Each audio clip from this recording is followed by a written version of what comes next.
Ladies and gentlemen, ladies and gentlemen, welcome. We confuse the word welcome and gentlemen sometimes. It happens. It's okay. We're out of retirement. Don't expect us to be practiced. It's the NESA League of Legends Summer Tournament.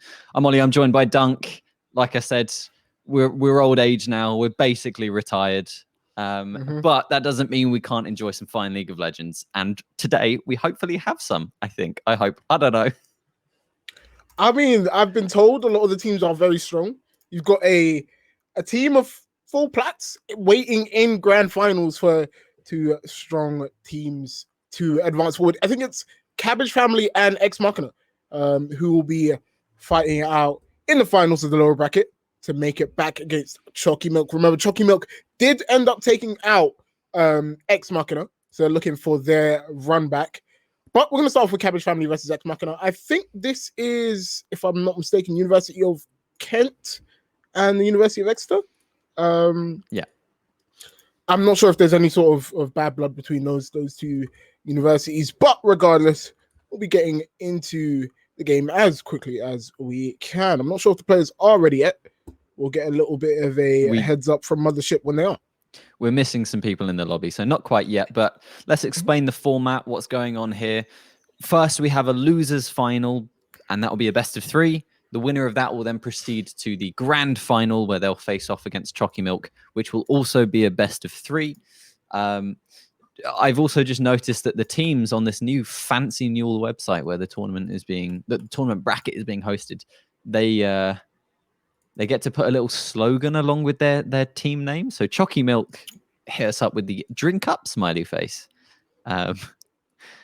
which is interesting. Everyone else appears to have failed to capitalize on this opportunity to make some top quality memes. Cabbage family just putting their Twitter, and EXE Machina not putting anything. So a little bit disappointed in the other two teams there, and therefore I shall indeed be biased for Chalky Milk. Yep. I'm in agreement. Chalky Milk is a great name. It's a great name to start off with. I think EXE Machina is a bit too serious. And Cabbage family has some meaning behind it that I couldn't care about. But Chalky Milk, fantastic name. Fantastic players, apparently. Apparently they're all plat. Which makes them, I would say, the dark horse of this tournament. If they're not all especially Smurfs. True.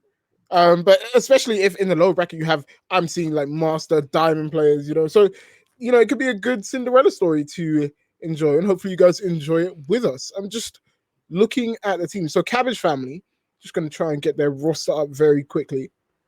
He says, while failing to navigate the new website, Cabbage family have a lot of people on their team list, but I'm just going to read off from who's. I recognize none of them, so same.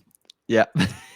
The guaranteed players that we're going to see today is Porp, Magic Fridgeman, Gregors, mostly Grumpy. That's a great name. And I think we're waiting on another player to come for Cabbage family. And then on the side of EXE Machina, we've got Lasped.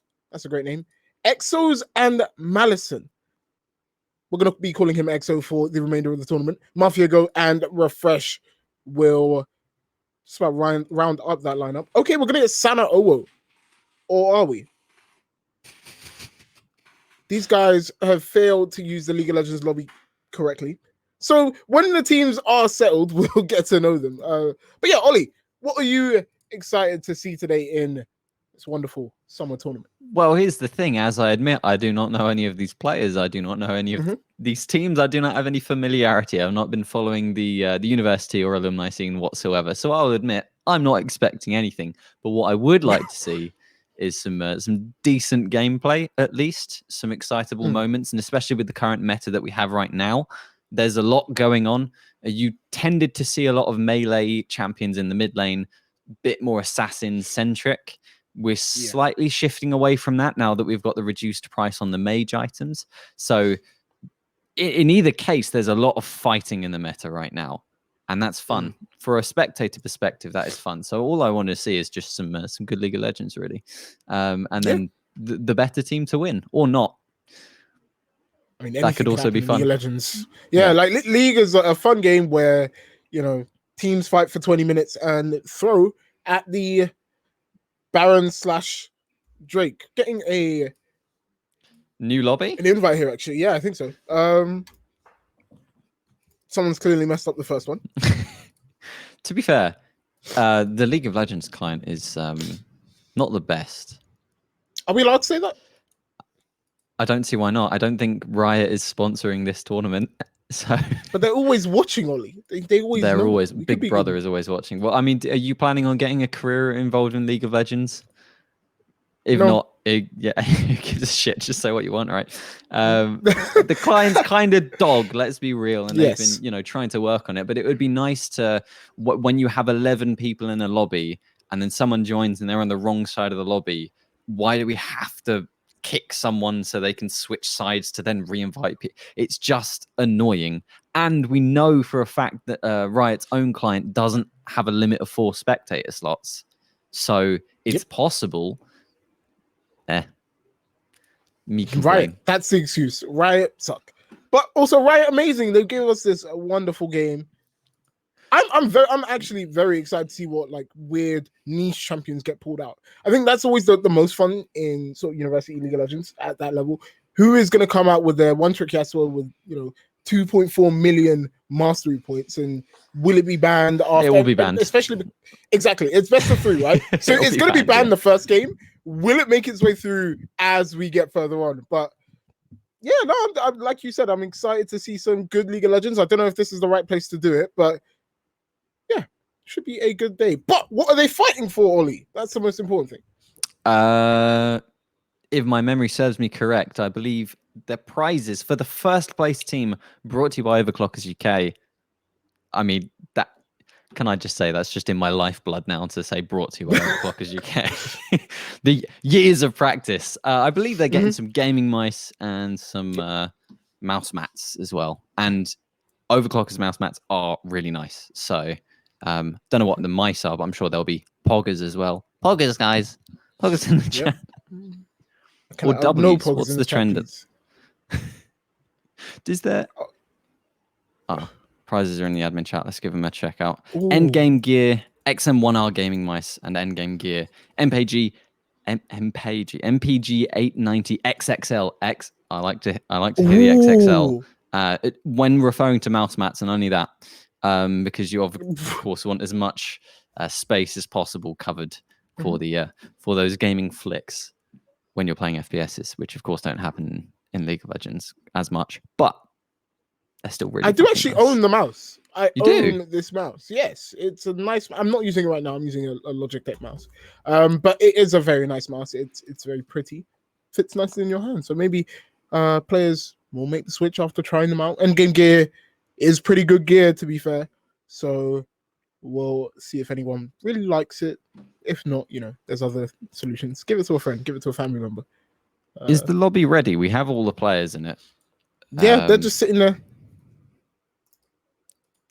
Okay, cool.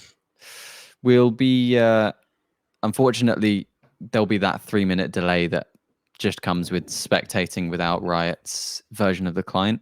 So, we'll have some time to spend talking about the draft after it occurs, but hopefully we can hop into it soon. And from what I've seen, there's some nice fancy overlays as well, which high budget here, ladies and gentlemen. High budget, okay? Mm. Oh, yeah, I had a little flash of it there. Very, very nice. Very nice. I think we're ready, Ollie. Gaming commence. My client is bugged. So I actually can't see anything. Well, I guess switch over to watching the live feed then. Camille ban. That to me says it's someone's main, probably the top laner. It's not highly important at the moment, I think, as far as like a meta pick. So it seems very targeted. Fiddlesticks, again, could be targeted, but is a genuinely really strong pick at the moment. The clear speeds, when you can figure out the tricks with like clearing double camps at the same time with his W, you just accelerate past every other jungler. The ability to like get vision control with his passive is insane. Obviously, everyone's familiar with the team fight prowess that champion has. So Solid ban. Poppy, again, seems really targeted. The Evelyn seems targeted. It seems like rather than just getting rid of meta picks here, it's like, let's just get rid of the enemy's best champions, is my best guess. I don't know these players. And honestly, that's one of the strong strategies that we see at this level, right? Take out what they're very comfortable on, force them onto something maybe different. Xiao is a strong character. This patch, I believe, I think they made a change to his W. Wind becomes lightning, I think it's called, where he can now he tags him and then he can dash towards him. From a mile away, yeah. Which is broken as hell, in my opinion. But I think it does add a little more depth to the champion apart from just slap with stick, you know. And then the final ban for the first phase is going to be Nocturne, actually. And I think Nocturne is relatively strong. He has a pretty healthy clear, pretty big ultimate if you can get it off. But again, I think that's more targeted specifically. It's been a lot of jungle bans, actually. Both teams looking to hold down junglers. Maybe because they're the best players. Maybe because jungle is really influential right now. But we'll see what the first pick is. What are they going to put? What are Cabbage family going to put priority on here? Ziggs. Okay. Strong pick. Very strong pick. Flexible, was recently nerfed. I think it was just a maximum mana nerf, which is to try and make the bot lane a little bit worse, because you kind of have to be throwing a few more abilities when you're in the bot lane to be able to manage the wave, but still easily over that 50% win rate mark. Allows for different drafting. You can put AD champions in locations you otherwise couldn't before, because you're able to balance the mixed damage on your team. And of course, being able to just demolish towers and take over the mid game and steamroll the enemy anytime you do have a winning fight, which of course with all of his AoE, it's quite easy to do. You're guaranteed to get like a turret or two off of it. Pair that with Herald. He's just very, very effective as a pick right now. The response to the Karma and Ashe, I don't know about that as an answer to it. I'll have to see. I don't think I really like the idea from Ex Machina, right? Pick the Karma, it can flex to top, it can flex to support, it can flex to mid, sort of, depending on who you have playing it. So it's a bit of an ambiguous pick. The Ashe, I think, is a response to the Ziggs. I will shut my window in a second. It started to rain. But I think it's a nice flex pick there. Kane in response with Shaco. I think Shaco may be like a proxy pick of some sort, but I'll let you handle that while I handle my doors. I doubt the Shaco will get locked in, but let's talk about the Kane. It's a very glass cannon pick. And when we talk about glass cannon, that is to say that it could either do loads of work or be completely useless. You often find that the Kane needs to get an early transformation, or you're really going to suffer and almost have half a champion on your team. Currently, I want to say that both blue and red Kane are good picks. Red is typically considered to be better. So we're looking for melee champions to be locked in on the enemy team so he can almost secure that as the form that he goes for. The feed I'm seeing right now appears to have frozen. I don't know if that's what the stream is seeing as well. It's stuck. Okay, there we go. It's fixed now. So Aurelia got locked in as the last pick. This has been nerfed since it got the mini rework, but she slightly changed her playstyle. Not as zippy, not able to do the really fancy tiny E stun that was almost like unreactable to, but stronger. I just think stronger overall after like level 4 or something like that. And the W actually matters now and is impactful. And it's been nerfed, but it's still very strong. Yeah, we've seen Aurelia's take over the game with the amount of movement she has, the amount of great CC possibilities she has. Definitely a very strong character. We're going to see more jungle bans come up from both sides. Diana for Ex Machina. Cabbage family will end up banning the Ivan. Ivan and Diana and Nocturne and Fiddlesticks and Evelyn are all off of the table. So, with Kane already being locked in as what we assume is the jungler, it can actually be flexed to like top and that sort of stuff. Of course, the red side is the one really sort of suffering here from how the bans have been going. Wukong as a final ban seems like, again, maybe comfort for someone on the blue side, but perhaps considered a counter maybe to Aurelia. Nunu is very strong in the correct hands. Someone who knows how to use him can make that pick very effective. Instead, we're going to see Kassadin. That's a blind Kassadin, right? Yeah, it is. Like, that could definitely be stomped. Like, Ziggs can go mid, can go bot, but we're pretty sure it's going bot. I would not pick Echo into Kassadin if you want to win the game. That's not a smart decision for winning. And I think it was, do you know what I think it was? I think it was a dare pick, right? He picked Kassadin knowing someone on the other side plays Echo, dares him to play it in the matchup, and, well, Cabbage family, absolutely happy to do it, but Echo into Kassadin, horrible, horrible matchup. There's some value in locking in Kassadin when the enemy jungler is Kayn, because Kayn is not very effective in the early stages. And of course, the game plan for Kassadin is surviving till 6. Then it's really hard to gank you. And then it's surviving till you have items after that. Kayn being the enemy jungler makes those first 6 levels significantly easier. Yep. But that doesn't necessarily make it suitable as a blind pick. Echo... you know, I'm not gonna make any predictions. I feel like Echo should win it out early, but that doesn't mean Kassadin doesn't have options in the matchup. Shen rounding out this team comp. Blue side's comp is just all over the place. Yeah, I think there's quite good dive though. I would say there's decent dive. You can combine the Kayn and the Echo with a Shen ult. Meanwhile, on the back line, you have Ziggs and Bard doing their stuff. It's not traditional, but if it's, I guess, coordinated well, it could probably be effective. And I can't remember what the red side comp was. So when we get to see it again, I'll make a comment on it. But one thing I think about Cabbage family's comp, they, like, if they don't get Blue Kayn, they lack AD damage. They're not going to get a lot of it out of the Shen. They're not going to get a lot of it out of the Kayn if he's not going... I mean, it'll do damage regardless, but it's not going to be anything super influential, like having an AD carry or anything. So EXE Machina can really itemize against this team. But having that Shen to assist your Echo makes, like, level 6 tower dives a big threat for Cabbage family. I think that's what they have to do. They have to get the prio in bot lane, shove this EXE Machina bot lane in Ashe and Karma underneath the tower, and then just constantly barrage him with dives, because you got Echo with the chrono break, where he can go backwards, makes tower diving very, very easy if you're not CC'd, and then the Shen ulti to just make sure it goes smoothly. Kayn can disengage as well. Bard, I think they have really good dive potential on the bot lane. It's just about, can they mobilize that movement going forward? Because if Echo leaves lane for too long, you give Kassadin so much. Yeah, you're absolutely correct. And I think pointing out bot lane as a potential target for Cabbage family to go after does make sense. If this Kayn is going for the blue form, as you suggested, they're going to want to be targeting ranged champions, which are both in the bot lane. Kayle. We're seeing a Kayle. Something has changed for EXE Machina. They actually have Kayle mid lane instead of the Kassadin. So I think it was a proxy pick, which changes everything, right? Because early game, for the first 2 Drakes, Cabbage family is going to have complete control of the bot side. They have a losing. Does that change anything? Because Kassadin was already probably going to be quite passive in the early sort of phases. But, like, it was a favorable matchup into Echo, right?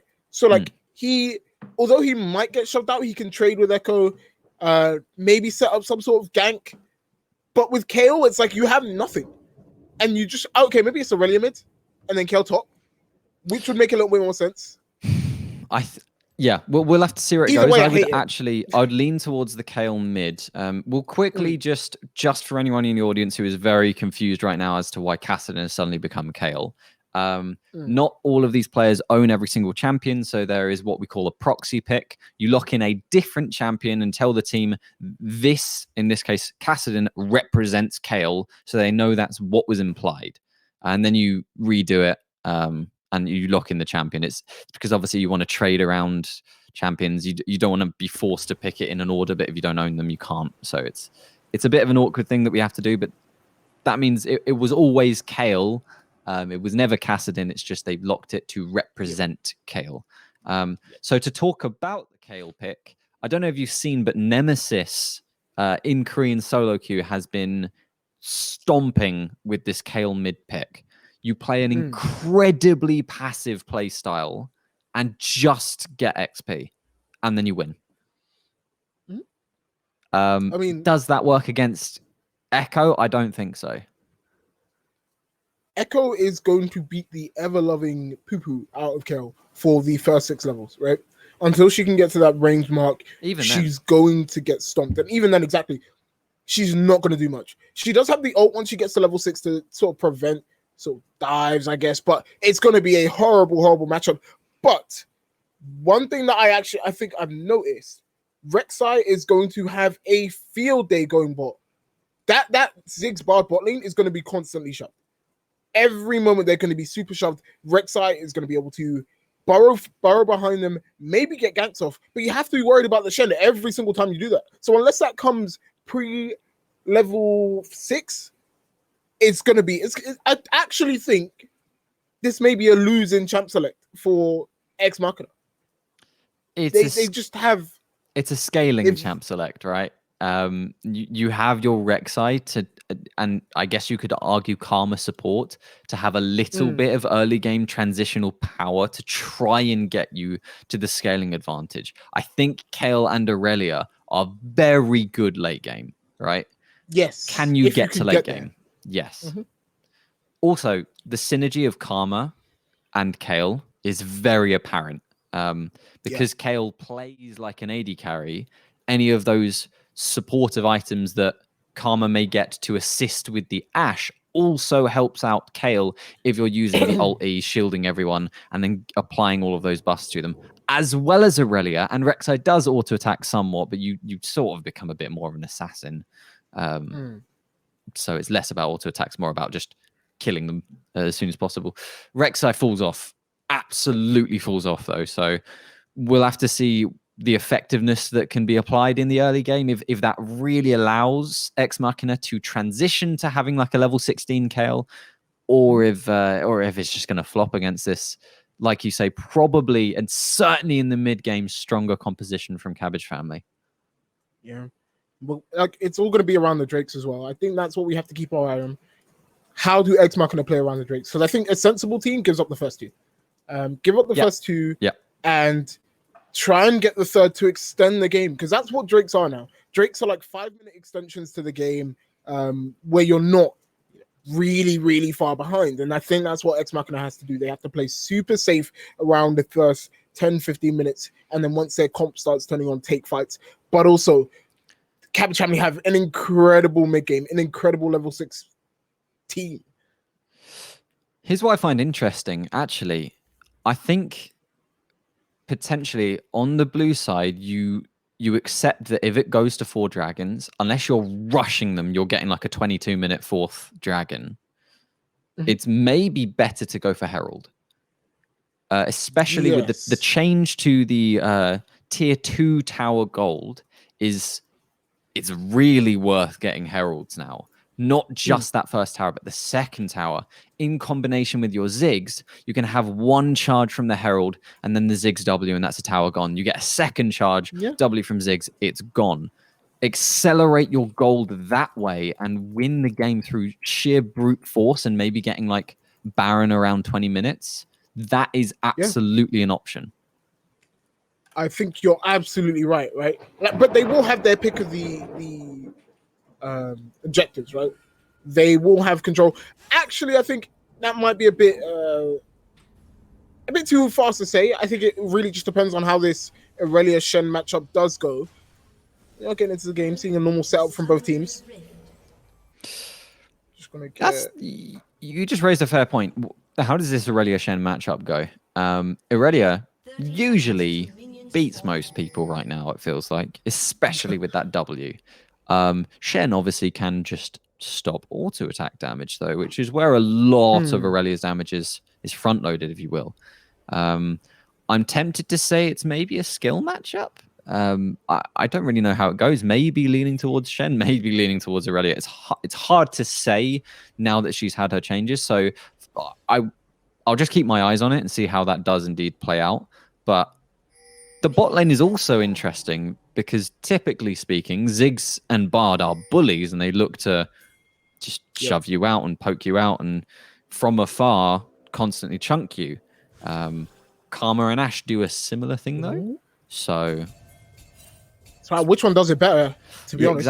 Exactly. Vision on both sides there, tracking where the junglers are going to be starting. Very, very nice to see.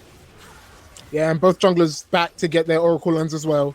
So they're both experienced junglers. They're both very educated. And actually, I think so. It should be fine mid lane for the first couple levels or so. But once that Echo gets level 3, he can be a menace. And already, Alphamos going for a very ballsy trade up in top lane. Oh, Shen's level 1 is pretty good. I mean, what can Aurelia do without being able to stack up her Q? If you zone her off of that initial wave, she can't actually do anything to beat you in a trade. So good stuff for level 1, but that is only level 1, right? And eventually minions are going to start to get low. They're going to approach towards Aurelia's tower, so she's going to start having a little bit of agency. This bot lane, level 1, our question is answered. The bullies for the time being are the Ashe and they are the Karma. Yep, and they will be for the first couple levels, right? When Ziggs can't belligerently throw out his bombs, because of mana. Yeah, like you said, he had the mana change. It will suck, but once he starts to get to level 2, level 3, gets his back. Remember, he has teleport as well because he doesn't really want to take the combat summoners. He'll get his teleport in by Lost Chapter, and he'll really start this lane. Let's pay attention throughout this whole game to the CS on Kayle. And what I want to know is it doesn't matter that much. That stun going wide is a bit of a shame, but somehow the trade going relatively even. Rek'Sai's nearby, though. Is already going to die a bit too soon. One more auto attack. He's going to clean it up. First blood. That was a solo kill, actually. Yeah, Rek'Sai did not get anything off that. And I like the idea from EXE Machina, right? Target this top lane. Make sure they don't get access to the heralds, right? Make sure you have a response for when they do take those drakes, because they're going to. Although, seeing how the spot lane is going, maybe they won't. Maybe they're not going to be super duper strong. And we haven't seen much from this Kayn. He does need to get a gank off to get his form, and I think he's looking for it here. Probably not going to find it. Look for the scuttle instead. Let's just go back to why Aurelia was able to win that trade, even though she'd been losing everything prior. It was too extended. She has Conqueror. Shen does not, and Shen's W only lasts a amount of time, a limited amount of time. Yes. So I think the problem is he just took too long a trade. And after a certain point, he couldn't really back out. He just had to commit to it. Otherwise, he would die anyways. So just poor judgment, I guess, on the trading. There was a little bit of a mechanical error as well. He was walking back and forth, just taking autos. Yeah. And obviously, the thing in League is if someone autos you want to trade that auto back. But he was just in range of tower. Oh, he was going to be in range of tower if he tried to auto back. Made that misplay. And I think he was dead in the war anyway because of the Rek'Sai gank incoming. But like you said, let's keep an eye on the CS in mid lane. Fairly even. And I think that's exactly what you want from the Kayle. She's not interacting, keeping the CS relatively similar. And most of the gold is on the Aurelia, right? It's a 300 gold lead, not much. Oh, and another repeat gank. This is really nice. They haven't got enough damage down onto the Shen just yet. Echo Stun is going to connect. Oh no, forcing the flash away there. Nothing coming through. There was a Kayle teleport in the background. There's also a fight going on in the bot lane. A similar motion. 3v3 here. Flash is being forced, and there's the kill onto Echo. They're going to convert it back onto him in the bot lane. There's also a 1-for-1 happening. Seems like Karma's going to be able to win this out in the long run if the fight continues, as it still is in the top lane. Kills all across the board. Aurelia getting some nice stacks up here, but blue side are too close to the turret, and I think the fighting stops. And that's going to be a 2-for-2 trade. One kill going down in the bot lane, one kill going down in the top lane for both teams. But look at this Bard. Just too much damage on the early Karma RQ there. Bard was in a really good position to look for a stun, but he actually would have died if he went for it. So unfortunate stuff. Right, where do we want to go to analyze those previous fights there? It was chaos. We don't have the joy of having a replay, but I want everyone to look at the sums. Look at what was spent from Cabbage family. Both sums from mid lane, both sums from bot lane, both sums everywhere pretty much gone. That's an open opportunity for ganks everywhere. But right now, Karma's going down. Interesting. Kayn's there, getting the auto attacks off, and remember, this is stacked through his passive if he is going to be looking for the blue Kayn, but currently Kayn is a bit of a useless champion, so if they can flash away, then he can't really do anything about it. Yeah, Does need that level 6 to sort of stay sticky to his target. Ex Machina will get away with it, but Cabbage family will end up taking the first Drake of the game. I like the decision making, knowing the bot lane can't be anywhere nearby to contest. And Herald isn't up, so can't be responded to by Ex Machina. Ooh. Let's see if this trade extends into something further. There's no ultimate here for Aurelia, but oh, that's such a good flank from the Rek'Sai there.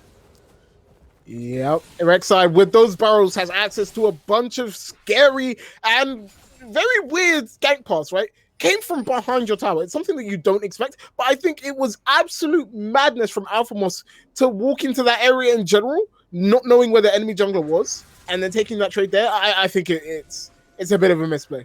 I mean, it felt safe, right? How's the? I'm right by my turret. How's the enemy jungler going to be able to impact this at all? Also, you know, they don't have ult. I'm not dead here, so I can completely understand the mistake. It wasn't so much of a mistake of his. It was a bit forced by the enemy, if that makes sense. Yeah. Let's look back at this mid lane CS right now. It's even. That should not be happening. No. Echo should definitely be bullying this match a bit more, but I think it's just because he's been trying to have impact in other lanes, right? The TP to top lane maybe took away that window of opportunity. Not having sums makes it a little scarier to go super hard in without risking your ultimate. I think this has gone a bit pear-shaped for Cabbage family, but the gank coming in now. They're looking for the response, but deciding not to commit to the dive there. Perhaps out of range of his ultimate, but he was 6, so I don't know why that didn't convert into something. Another trade in the bot lane here. Still not 6. And remember, Shen does have ultimate now, so any fights that start to occur, this is that mid game we were talking about, any fights that do happen will probably end up turning in the favor of the blue side. Rek'Sai showing up bot here, but you can't really gank the Bard when he has a wall to access. I just want to go back to that top lane fight there. I think they should have pulled the trigger, right? Both ultimates used to get this shut down on the Aurelia. She's worth money. I think it would have been a really, really good trade. You know, use Kayn ulti, use Shen ulti if you have to. I think that was a free dive, and they just didn't pull the trigger on that one. Okay, we have our answer as to why this mid lane matchup is working the way that it shouldn't be. Okay, you discussed maybe it's because Echo's been trying to influence other sides of the map, but if you remember, Kayle actually matched the teleport, so they both missed out on CS. The problem, if you've ever watched LS talk, is Echo needs to freeze in this wave. He needs to not be hard shoving with Q, and if he is hard shoving with Q, he needs to be damaging the turret and getting plate advantage. You need to freeze against the Kayle when she's melee, and then if she steps up for any CS, she has to die. That's how you win it, and it's probably too far gone now that you can't really have that impact anymore, unfortunately. And like, even if you do shove the wave, you need to take advantage of that, make something happen, right? You need to either leave your lane, go missing, force lanes to play a little bit safer, but we haven't seen that from Magic Fridgeman. I think the only time he left his lane was with that TP. But in terms, I just want to look at the tower playing. None gone from anywhere apart from top lane, right? And that's where the focus has been for Ex Machina. We've seen a number of ganks. We saw the melee early on with both teams buying into it. The Herald isn't ahead of Cabbage family on Kayn, so I'm interested to see where they use it, where they want to get those tower plates, because they're not really going to be breaking the tower realistically, unless, you know, bot lane does something magical. But they've been losing pretty much, I think, the entire game. I want to say losing. Sure, but you know, it should start swinging again. You want the Ziggs to be able to get the Lost Chapter to actually start hard winning. You want Kayn to evolve to start hard winning, and you want Shen to get the ultimate to allow plays on the other sides of the map. There should be a lead. There should in mid lane, but you know, we'll ignore that for now. But I think this is the time where you can start forcing these mid game plays. And they're looking to do it now. The Herald does come bot lane, but if you look, Rek'Sai is waiting in. But there's Shen ult. We cannot forget Shen ult. Yep. And they respect it. They walk back on tower. and they will take those plates. So they're going to get the tower with Ziggs. No, here's the engage. Oh, that's a good stun on the turret. Can he escape from it? I don't know if the flash was necessary, but teleport now being burnt from the Kayle, and they're just going to be able to hop away from that, and that's a wasted TP. Again, this is maybe a mistake I want to talk about. The teleport earlier into top lane may have been a mistake. This one certainly was, because with Kayle, you want XP. You're a weak champion at this point in the game. In that instance, maybe converting that into a kill. Ignite not going to be able to do enough. But flash burnt, most importantly, from Lasped. No flash for that next Drake fight is super important. It makes that just a little easier to get, but Karma obviously will be there and ready. But I do agree. I don't think Kel should have committed that resource in terms of time and XP. She could have got like a plate mid or something. Aurelia's not going to be able to get the turret here until she's far too low, and Shen should be able to win this somehow. Unfortunately, not being able to flash out the ultimate. The stun does come through there. The auto attacks were just enough from Aurelia there. Buff champion, by the way. He's getting a bit too low here, trying to solo out on this dragon, getting picked out by the red team, and maybe not taking the most favorable tunnel there was Karma. So it ends up being, what, a 1-for-1 perhaps? At least around that dragon play. Oh, what a snipe from Bard here. No flash, of course. But not able to convert that into anything. No sums. I'll let you go. No, that's no sums for the ADC. That's really big. Really nice there from Cabbage family. But you saw them capitulate there. They were losing in the top side, started the Drake when they didn't know if it was safe or not, and they didn't have that Shen ulti available to them. I think that's not really a trade you want to take, or not really a fight you want to take as well, right? You want your Shen to be able to use the TP advantage he has because he used ulti in that last fight, but it just all went pear-shaped around the Drake. And like I said in the pregame, right, that's 5 minutes added onto the clock for this Kel to start going. He's nearly level 11. Nearly level 11, and you have actually seen Echo going for a few more aggressive trades now. He feels a little bit more confident, but it's just a touch too late, to be honest, and they're not converting into kills. So I'm really concerned about this late game team that happens to be in the lead currently on the red side here. I want to touch on this top lane. As Karma's we see a on fight, her way. There's no turret. There's nowhere here for Alpha Moss to go. He should not be stepped this far up regardless. Karma not being here would still have resulted in a kill. So it's unfortunate stuff. I was literally about to say, it must feel really bad as the Shen having so many of these fights where it's just gone down to like one auto attack where the Aurelia's won out. It's a little bit of a tilter, and maybe we're seeing that in the mistake of positioning there. But that's okay, because this is a best of 3. So, you know, you can have games like this and turn it around and maybe ban Aurelia. But, yeah. I think as well, one thing I like from Ex Machina, how do you stop a Shen, right? Stop a Shen from being impactful in terms of team fights and shielding people here and there. You attack him, and that's what they've done. He's 0-4 at this point, down 70 CS. They've done really well to attack the top lane and prevent him from influencing the rest of the map. Really good play from Ex Machina. They're collapsing on the Kayle here. I don't know if this is the correct decision. Teleport now coming through. Porp committing to this, looking for the ultimate. Ziggs damage wasn't quite enough, and Aurelia is now going to be able to do a ton with that ultimate. Bard making them all go golden here as Echo's diving onto that Kayle under the turret. Huge W there from Shen.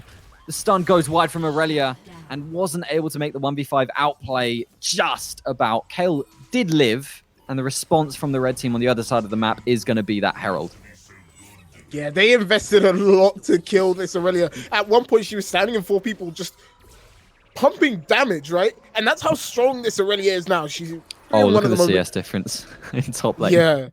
Okay. It's crazy. And look at the gold difference, right? Up 3,000 gold on her own over the Shen. Like, could we get an X from the spectator, please? Yeah, most of the gold right now is on that Aurelia. And what we're going to see her do is really crush team fights, but also happily take those side lane fights. And then they're going to have a kill as well. Their split push pressure is going to be absolutely insane once we get to the late game. You may press X again. Cool. Yeah, this is a tough one. Just trying to deal with this Aurelia who actually only gets stronger. All the meanwhile, Kale should be sat in a side lane as she was just there. She should actually be freezing. There's nothing on the map right now to cause a reason to shove out. I guess technically if you want to reset for the dragon, which is coming up. Okay, I'll accept that. But yeah, Kale just sitting there in the side lane getting XP is not good for blue side. And they've just not been able to make the plays with their comp in the mid game. Or at least they've not gone the way they've wanted them to. Kayn did evolve. We didn't comment on it. And I think that's blue Kayn. I cannot tell with the skin, but I'm pretty sure it is. I mean, you kind of have to. I don't think they're getting as much value from the Ziggs as they thought they would. They need another damage source, and they need an assassination, an assassination attempt on somebody. But the question is who? Because you go on somebody, immediately KO ulti comes down, or just big shields from Karma. It's going to be rough, I think. Ooh, Ashe ult goes wide, but they still got enough CC to go for this Bard. Nope, has the magical escape there, which is quite nice, and they're not following through on that because they are aware that just results in a Bard Q stun. Instead, going to be dropping the Herald mid, I assume here. Aurelia getting picked out. Nice stun onto the Echo, who didn't find the stun with his own W. Ultimate coming down from her now, assassinating that Kayn. She's got the full stacks. The auto attacks are just going to be melting the back line here. In fact, the front line of the blue team looking to retreat. Flash being forced here, but the Rek'Sai ult is going to follow, resulting in deaths all across the blue side board, who are now on the wrong side of the map, looking to recall, but the vision is being granted by Ashe's E here. Kale playing 1v3, running at them, getting the support from the team as the rest of the red team will be picking up the dragon at the same time. This is all going so sour here for the blue team. If Baron was up right now, that'd be even worse. So at least they can thank their lucky stars for that. Shen barely hanging on, but the slows are going to be coming through from the Ashe auto attack. No surviving that. And Bard is Bard is not where Bard wants to be right now. Yeah, he's going to be going down, and that is for... Well, I think it was basically a delayed ace into Drake. Like, they had the sort of right idea, but I think they pulled the trigger a little bit too early. They wanted to go aggressive on the Aurelia, but that stun was huge because if she didn't stun the Echo, she was going to get hit by that parallel convergence. More damage would have come down, and she might have gone down early on. Big plays from Refresh on the Aurelia, and I think you're absolutely right. Going into game 2, you have to ban this champion. It's just a bit too strong, and it's being played pretty damn well. So ultimately, that's a problem. But I also do want to talk about this Kale, who's now level 12.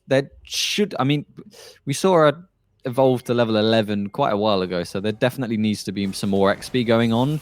But to be fair, with how the game's going, it's really not that much of a problem. It's almost secured at this point, it feels like. I mean, they should not have 2 dragons on the red side with these compositions. Yes. But in either case, yeah, Kale is going to be a problem. Aurelia is a massive problem. But even just looking at the rest of the team right now, we've not even been talking about this Ashe or Karma. But as Karma gets more items, she only buffs the rest of them. And then the utility of Ashe's ultimate, when they land, that is, it's pretty good. It's going to be very, very tough. And I don't quite know what the angle is here, honestly, for the blue team to try and recover in this game.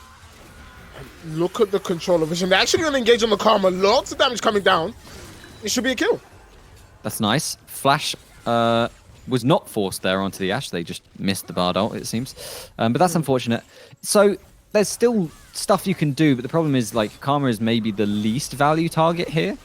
Yes. So with the Ziggs, though, you can see how you can convert even a small thing into some turrets, which, by the way, has not been done properly at all this game. Like, the Ziggs really hasn't been utilized quite correct, which, to be fair, maybe the opportunities haven't arisen because of how the top and mid lane have played out, but there wasn't really enough play around the satchel charge, which is kind of the reason you pick this champion, and bigly AoE damages in team fights. But yeah, it's rough. It's really rough. 0-5 on the Shen, now getting a Flame Horizon.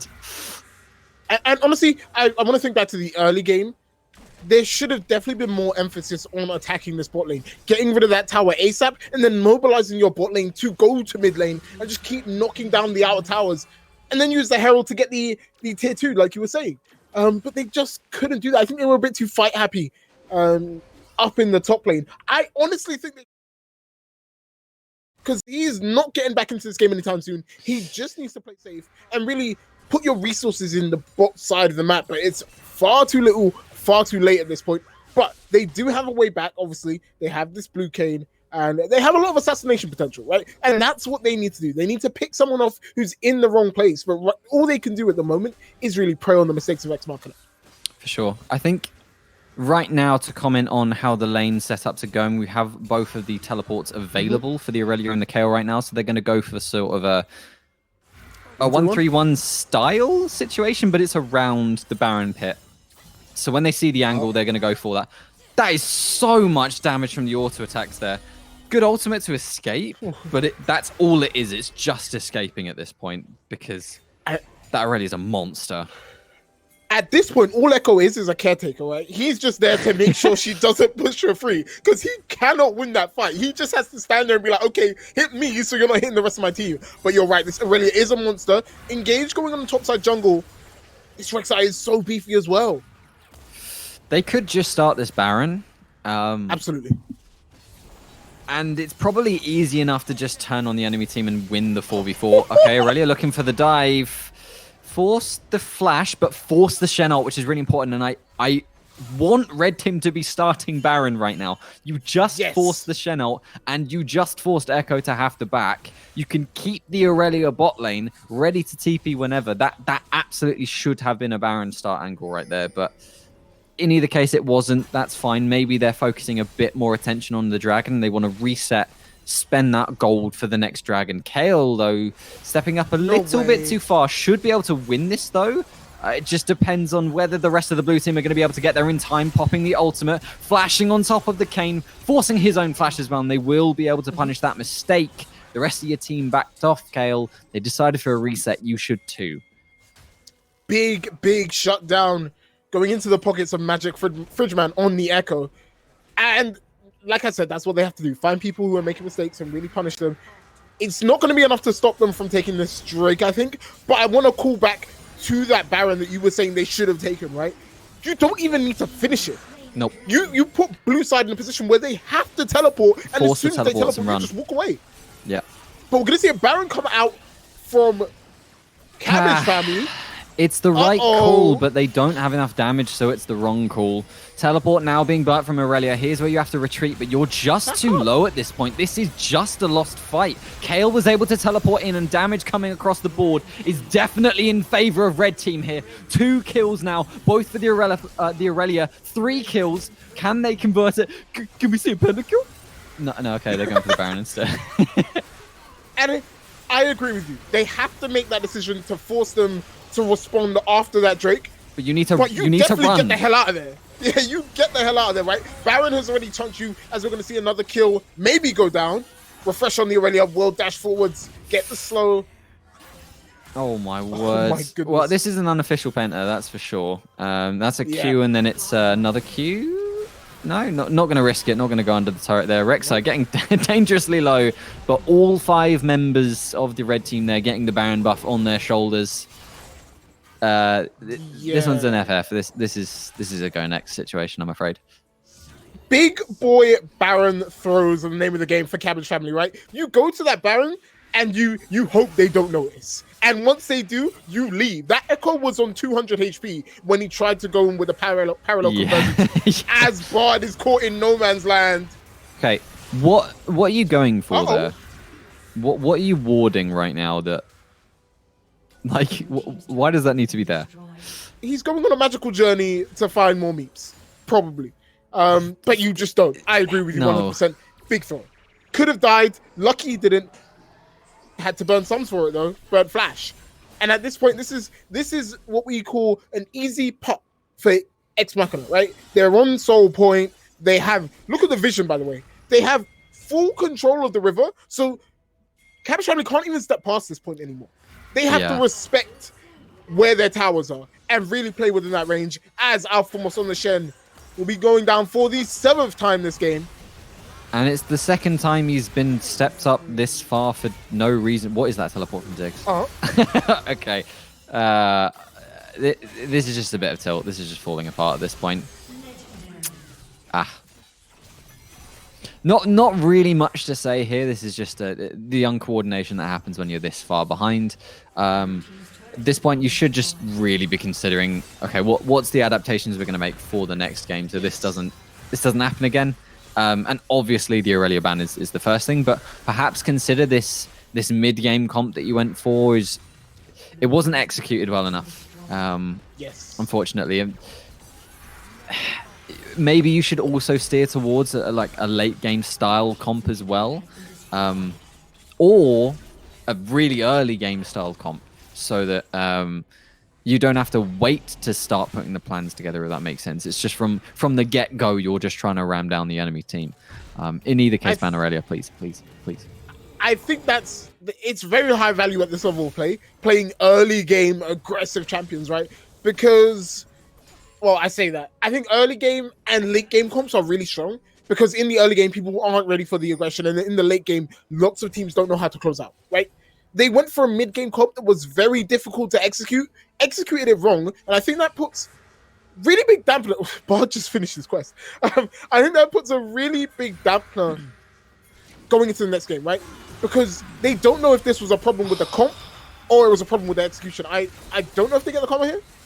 That was some really bad anti-synergy. Zig's ult getting completely denied by Bard ult there. Good flash.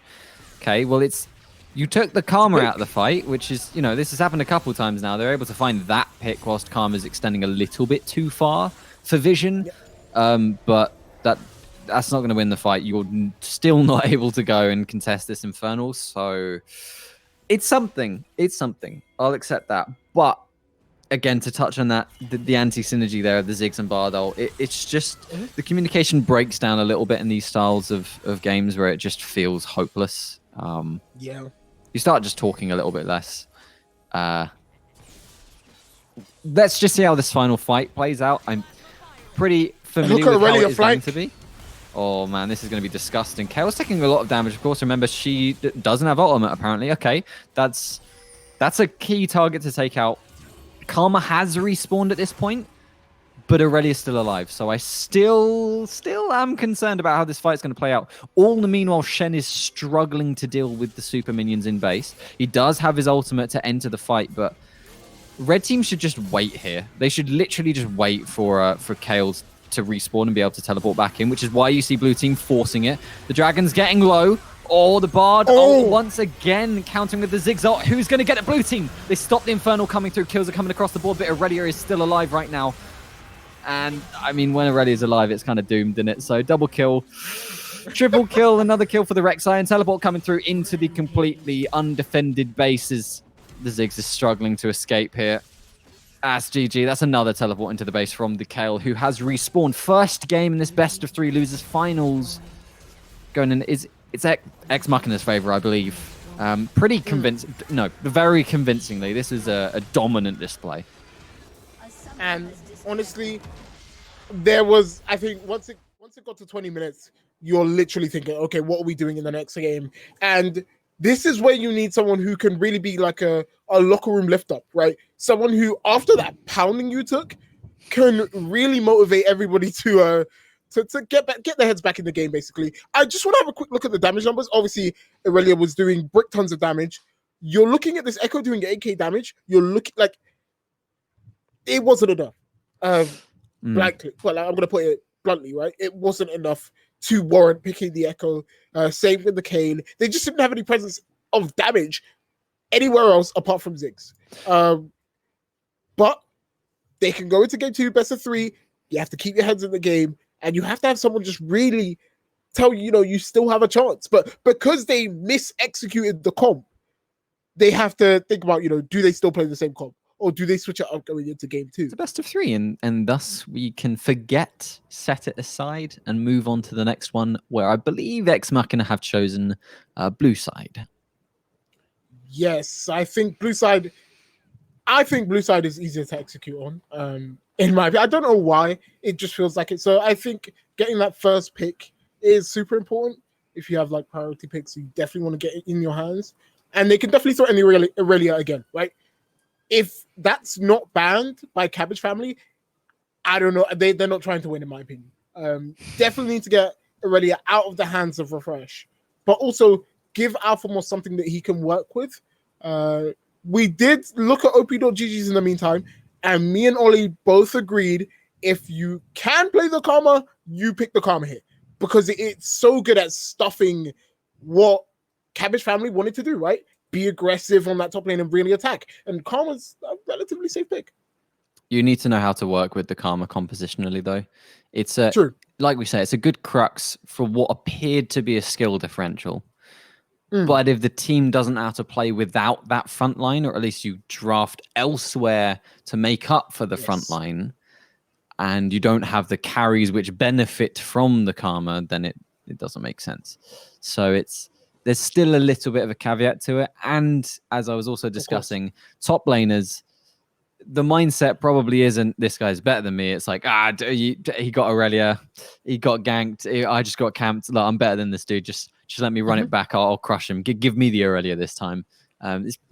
Let's be real. That's probably what's going through the mindset right now. So I am very curious to see the difference in the draft. But I want that Kayle band because it didn't pop off this game because Aurelia was stealing the Thunder. That doesn't mean that Kayle was addressed properly at all.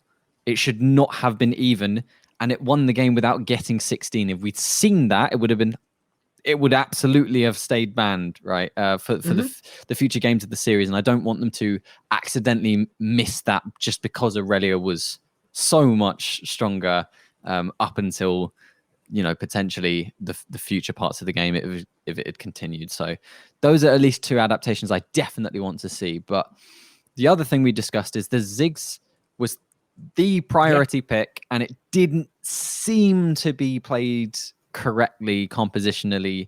Didn't feel like they utilized it as effectively as possible. The damage charts were very high for Ziggs. He did as much as Aurelia, which, to be fair, when you're a poke champion, that's expected. But there was also the anti-synergy of a bunch of Bard ults just denying a load of Ziggs damage. So it doesn't feel like it was correctly played around. It doesn't feel comfort. So I'm curious what the changes are here. But we're seeing the same sort of targeted bans as before. And I want the Aurelia and the Kayle to be gone now. I think they are continuing their focus in the first game. We saw a lot of jungle bans. And they're continuing to do that as we go forward. But I agree, Kayle and Aurelia both need to be gone. But maybe it's an ego thing. Maybe he's not ready. He wants the run back, But I want to see them. I want to see Cabbage family really build a comp that is easy to execute and works well together. Because that was a very difficult comp to execute if you haven't done it before, if you're not ready. Because like you said, they didn't enable the Ziggs. They didn't rush towers. And that was part of the reason why they lost. They couldn't mobilize and move that ball. And we're going to see a Carthus ban, which is strange, to say the least. But Aurelia, the last ban for Cabbage family, big agree.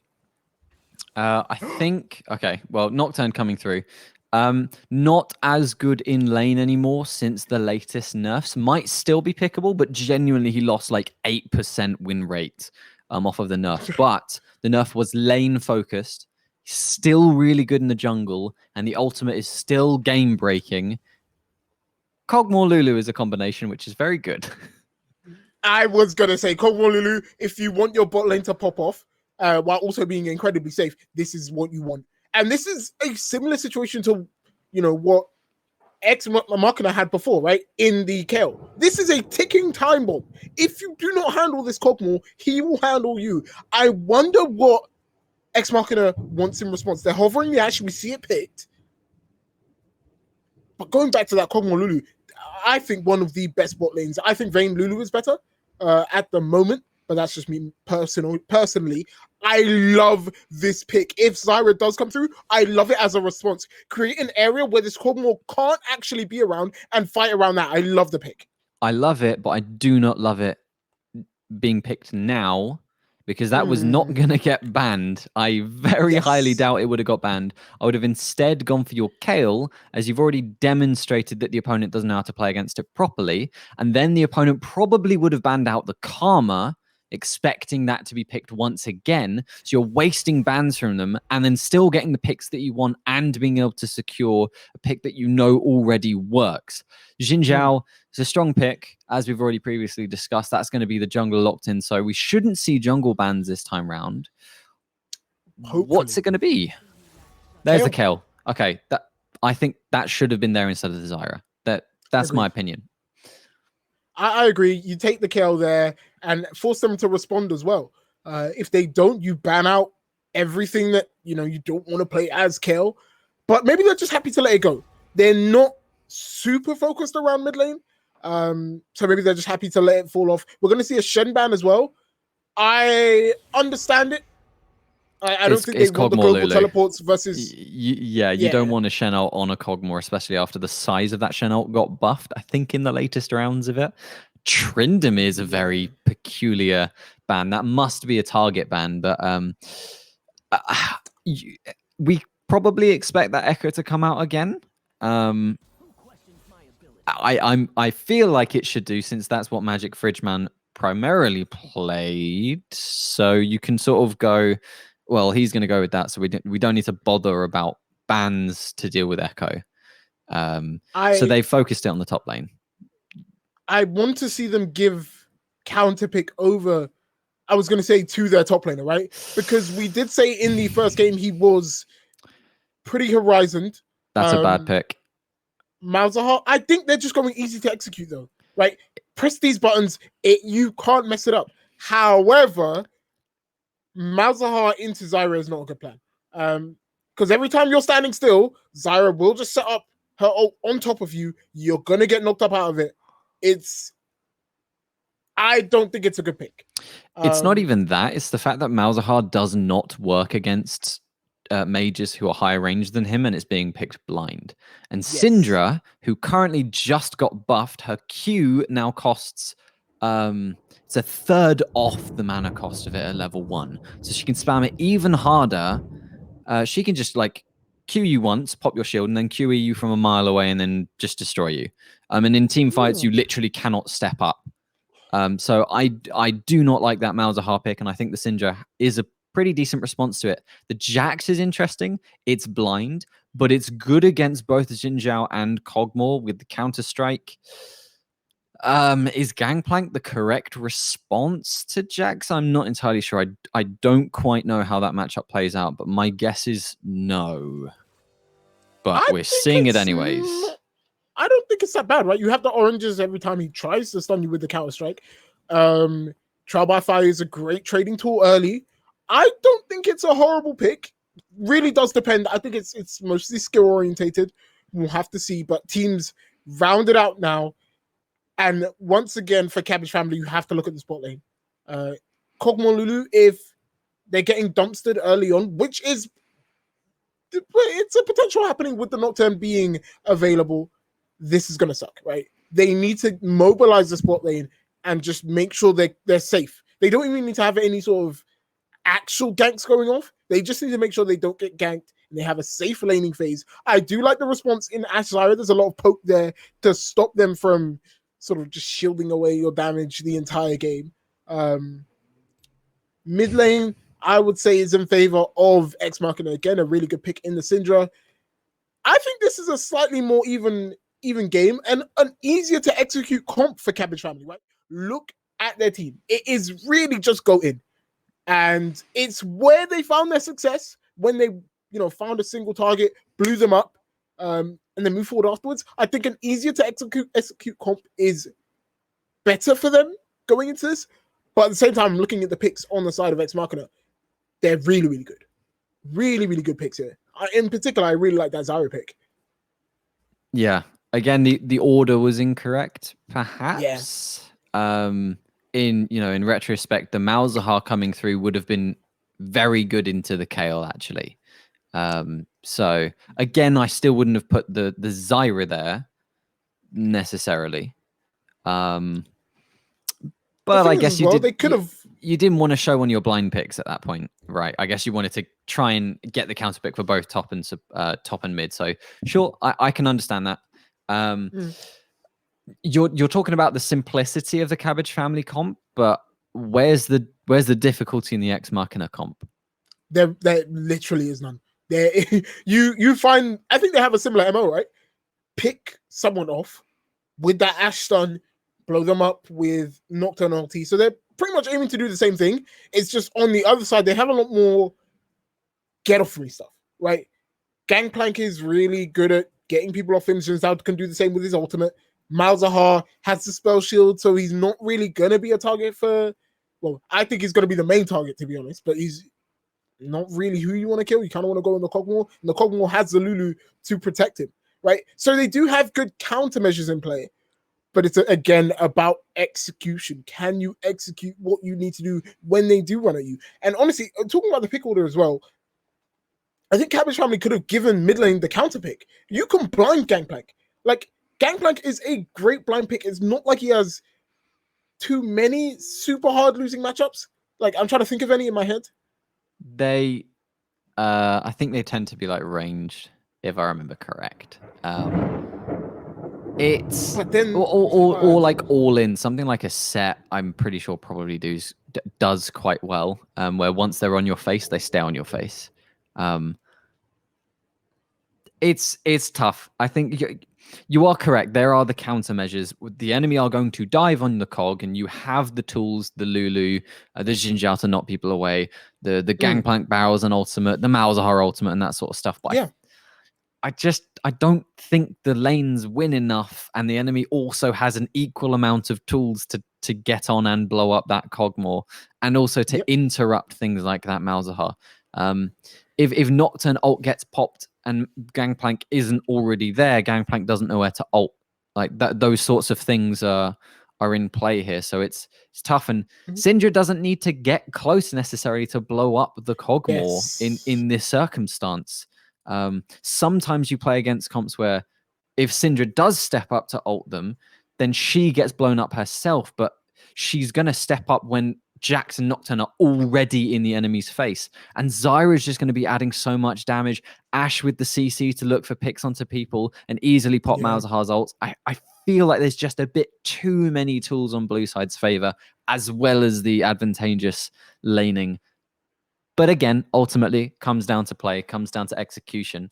And if, you know, if Cabbage family weren't in losers finals, you know, maybe you could say, you know, this will be fine. But they've made it here. They're clearly a good team, right? So we're not writing them out. But you know, last game was rough. So let's see how it goes. Looking at the bot lane, they have gone into full turtle mode, by the way. Gregors on the Kog'Maw took cleanse and the heal from mostly Grumpy. So no aggression is going to be coming from them early game whatsoever. They are playing to survive. Firstly, be more. The splash for that skin is adorable, but secondly, that's rough. And sort of something people underrate about the Kog'Maw Lulu duo is they're like, oh wow, when it comes online, it's really strong. It's really strong in lane as well. I don't know if you've ever gone up against it, but you usually lose against it. Yeah. But you don't win against Zyra Ashe as like anything really. Yeah. So I mean, all in, right? If you have all in, then maybe. If you got maybe like something a blitz super hook, aggressive, like I don't know, would beat it. Yeah. Leona maybe. Leona, and then something like really aggressive, like I don't know, Draven. I'm just saying characters off my head. Don't know if they're necessarily strong, but in the early game, seeing a standard stance from both teams, wonder if we're gonna see EXE on the Nocturne walk up and try and get a ward. But both teams just holding standard is to be expected. Yeah, so it's a bit dangerous to step up. You do want to know where that Xin Zhao is because he's one of those. He can have an early effect, and Nocturne can't really. So you want eyes on him. He'll be a big difference maker, I think, in the early game. Like I said, I feel like the lanes are all advantageous across the board for blue side. Obviously, Gangplank has the early levels where he abuses with Q and Grasp, but after that, Jax should probably win it. But Xin Zhao can turn it, whilst Nocturne has to sort of farm till 6. So getting vision on both buffs is really nice, actually. Yeah, I was gonna say they've got great early game vision, which honestly sets up their lanes to play super aggressive, as I think they will. This Ash Karma is gonna be poking this Cog Lulu to Kingdom Come. We'll see how it shakes out. I was so afraid that Zyroplan was going to take it nice. He tanked it. got a good clear, actually. A really good first clear. And he's actually on pace to go a little bit faster than Xin Zhao. That's to be expected. Yeah, for sure. That's a bit of a trade-off. The farming junglers tend to farm a bit better. Oh, and look at that damage! Yeah, it's a couple auto attacks. This is where I say that usually Cog does ridiculous stuff. But if Zyra lands an E at any point, you'll see the return trade is quite impactful as well. So this Gangplank, yeah. My lord, it's gonna happen. It's gonna happen. I may change my mind about this matchup, and I may think about banning this in solo queue. Just wait for a couple levels. I assure you, when Zyra can start spamming out and zoning them off, it will be a bit different. But yeah, early levels when Cogmore is allowed to just step up for free like that, yes, it's rough. But and obviously Ashe doesn't have like an ability to throw back to like quickly chunk him.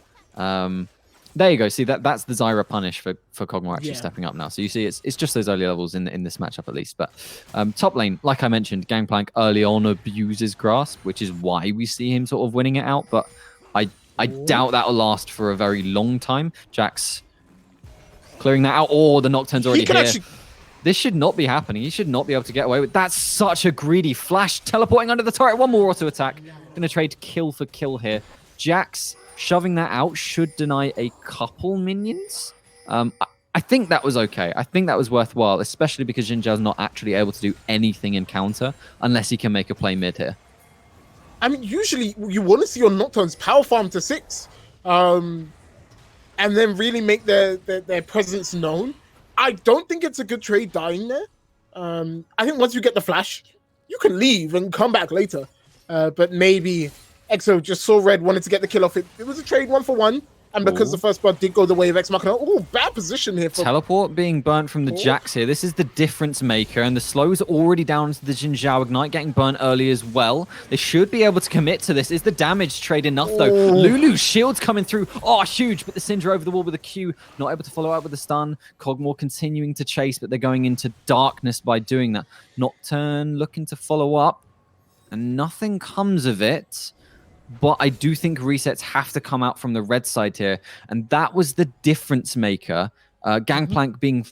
The 1-for-1 did force Gangplank to teleport back to base. So you're able to go for those sorts of things as blue team. And honestly, in another world, they probably got a couple kills there.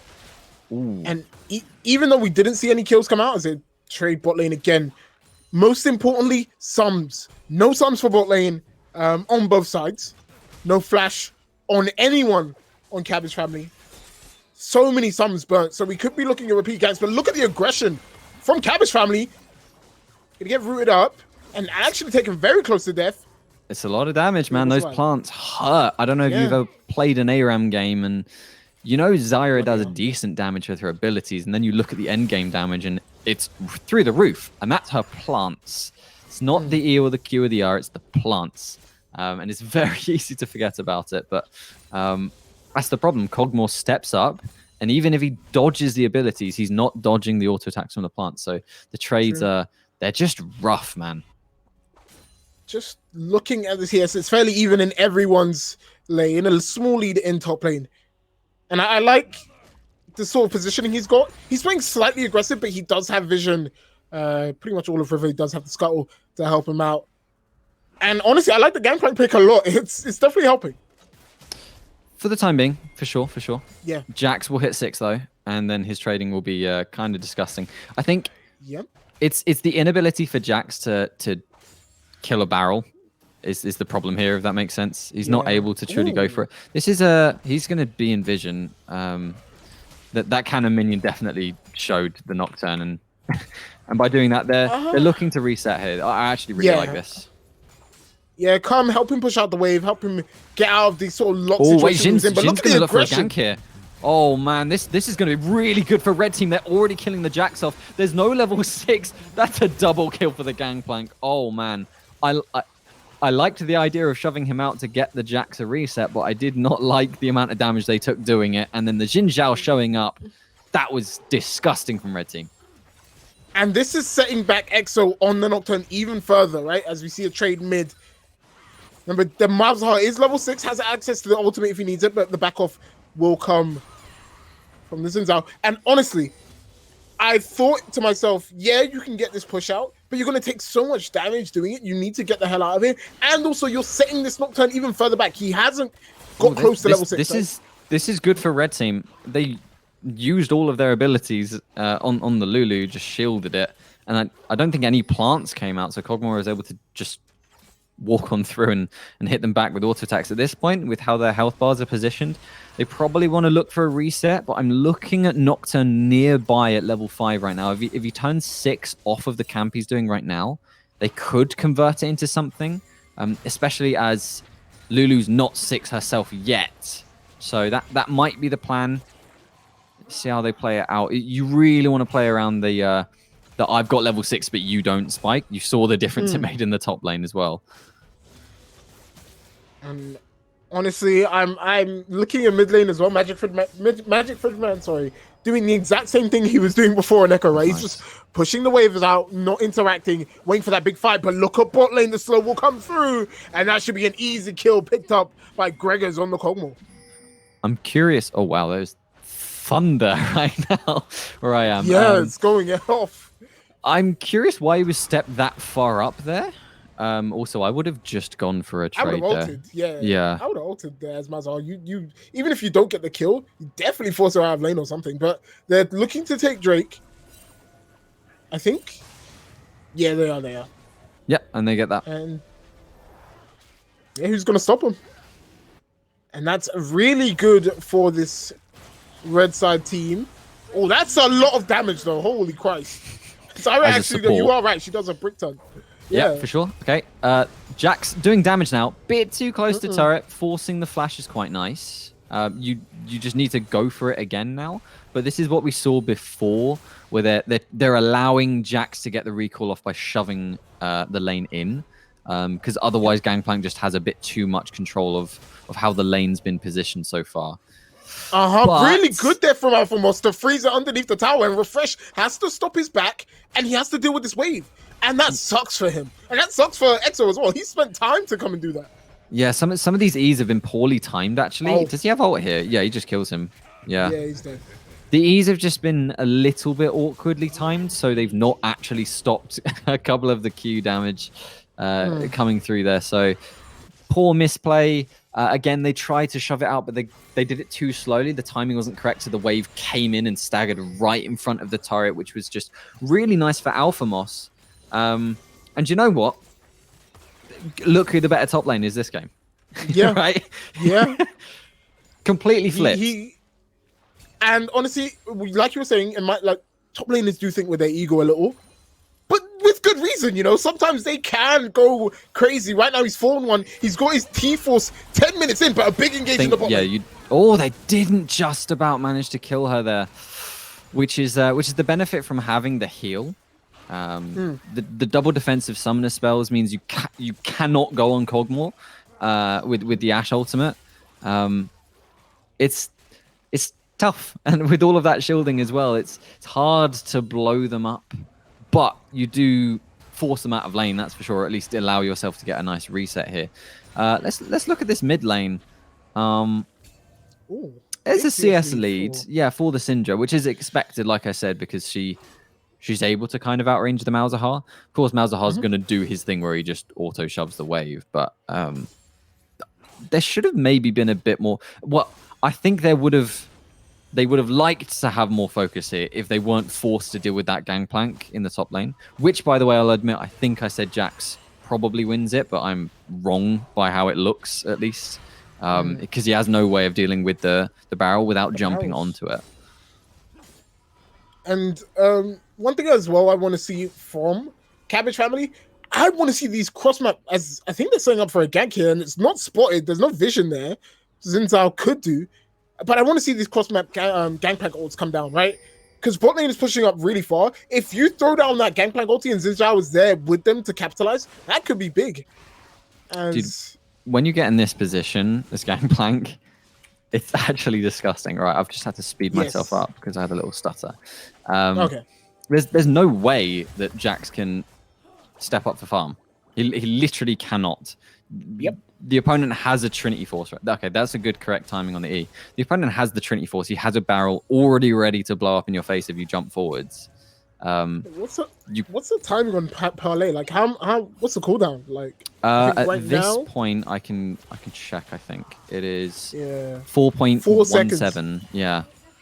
And Counter Strike is 12 seconds, right? So he's not going to be able to get loads of those off.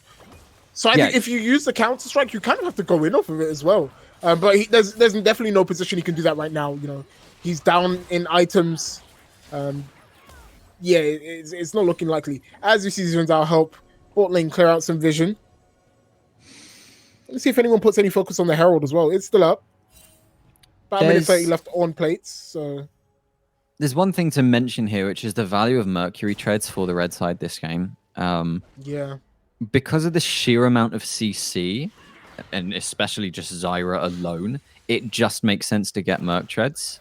Syndra doesn't want that. Syndra wants the enemy team building 0 magic resist, right? So in this case, Syndra is a correct pick. Blows up Cogma. Oh, wait, this is a trade that just kills Zyra because she stepped away too far forwards. And unfortunately, that's where the cleanse comes through and he's able to flash away from the plants. But which is where that combination of the Lulu Cogma comes through. That is disgusting, by the way. Holy moly. Yeah, it's a lot of damage coming out, but the Nocturne. Teleport is coming through, but there's a counter teleport as well. Is this the Gangplank? Oh, no, it's the Malzahar. But he didn't have the E pressed initially, so the damage isn't quite there. They're going to be able to convert it, even though the Lulu shields were coming through. Out of mana. And now Xin Zhao's going to be able to return with that Herald, but maybe going to get a couple camps first, which is actually the correct decision. Does this get converted into a dragon, though? I think they won't start it up. I don't think they're like healthy enough, and I think they want their resets, maybe make it a bit safer. As Alpha Moss pressuring the tower gets another plate just before they fade away. And yeah, really nice trade kill from the Nocturne. Damn, that barrel did a lot more damage than I expected. But yeah, really nice trade kill from the Nocturne. In the end, both teleports being forced, and I think a slight misplay there. I didn't think he thought he would need to put. Magic Fridgeman didn't think he would need to put his E down. But obviously it does no damage if you don't. They can probably dive him top here. No, they're not looking for it. I'm looking for a recall, actually. I think they want this Drake more so than anything. Didn't end up getting the Herald, actually. Oh, that's a bit too far forwards from the Zyra. And the shoe is on the other foot now, Ollie, right? Yeah. Now, bot lane is crushing it. And we just have to see if Cabbage family can, really advance their lead. Because now they need to look to take this bot lane outer and move their bot lane to mid lane. And continue to mobilize this very, very strong bot lane and this very, very strong top lane. Oh, that's an easy dive. Yeah, forcing the flash. Ult goes wide. Really unfortunate. Nocturne still committing for this. This doesn't seem advisable to me. Again, you sort of have to focus the Lulu, but then Cogmore gets the free hit, and with her having flash and also still having heal, by the way, there was no way you were going to be able to get onto that. And that's Drake. Because they forced this Nocturne out, he was on half HP. He's not contesting that Drake. It's going to go over to Cabbage family, and that's 2 Drakes in a really good position. Oh, the flash route. Let's see if they can convert that. Well, having known that the summoner spells were down, they're going to be able to turn this into a couple kills for themselves. That passive shouldn't kill. It's going to do a lot of damage, but Zyra should be able to survive here. Looking to collapse now. If a W connects as it did, it's going to be able to get in. Slow from the E. Was not enough to close the distance after a flash was forced by Syndra. Flash for flash trade. That's what you want as a jungler, right? Get the flash and look to capitalize on it. And especially with a mouse, it's very easy to do so, right? He gets the R out. If she walks into a bad range, should be an easy kill to set up for Cabbage family. Just looking at the CS now, though, in top lane, there's a 40 CS lead. Expected, right? Gangplank is crushing it. Bot lane's fairly even. Mid lane is up for EXE Machina. But we haven't actually... we haven't seen too much from this Malzahar, right? He had that one TP down, but apart from that, he hasn't really done much. And I think, although I did like the pick at the start, I think they're not really playing around it well. I want to see the Xin Zhao and the Malzahar really team up more. We saw them get the flash off Syndra as a pause comes out. Explains his lag. But yeah, I want to see them team up and really pressure somebody. Maybe go into the jungle and fight Nocturne. But we'll see what they do later on into the game. But this is definitely Cabbage Family's game to win. For sure. I want to make comment on the items right now. Yes. So, Wit's End, oh god. Yeah, Wit's End. As I mentioned earlier, Syndra doesn't want anyone on the enemy team building any magic resist. Wit's End first item not only was really good for dealing with the Zyra, even more so forcing the enemy to focus the Lulu instead in those trades, but helps with the one shot that would come through from the Syndra and a little bit of the magic damage that Jax also has in his kit. That was really nice itemization. Conversely, Malzahar went with Ionians. I want to see if that ends up making him suffer later on in the game. I wonder if he ends up being a target for CC and that sort of stuff. It's interesting. I don't know if you need all of that CDR, and the big advantage is the summoner spell haste, but I don't think you're flash ulting people this game. I think you're ulting the people that dive on you. So I don't know about that decision making, but okay, there's the ultimate. Instantly gets cleansed. You know you can't go for that. Gangplank ult from across the map, and they're already sat there waiting for the counterplay. So I want to know if they're listening to the casting, because that is exactly what I wanted them to do. Right when this bot lane pushes up, throw down the Gangplank ulti. Xin Zhao also comes in. It's an easy 2 kills. My client has me too. Frozen. Oh, yep. Okay, I'll speed it up to catch back up to where we were. Okay. This is unfortunate now. Again, I think that blue side bot lane should have been winning it. If it was played a little bit differently, they just weren't able to get the kills, and now it's a bit too rough. But in the mid lane, ultimate trade coming out. I mean, there's Malzahar. If you can't kill him and he can just ult you diving onto him, then it's going to be rough. I don't know how Malzahar survived there. Even without the magic resist, that's kind of insane. So really unfortunate stuff. Everything that blue team goes for at this point is just failing.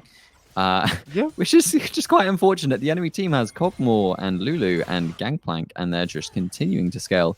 And the Malzahar, who, again, I don't like this pick, but in this situation where you're ahead and you just need someone to keep your teammates alive, it's pretty effective. It's going to be tough. It's a really good countermeasure to the Nocturne, I think, right? Because the Nocturne's very one-dimensional. He's going to ult and try and jump on top of someone, right? And they already have countermeasures in terms of Lulu, Gangplank, in terms of stopping engage, I think. And the Malzahar just rounds it out.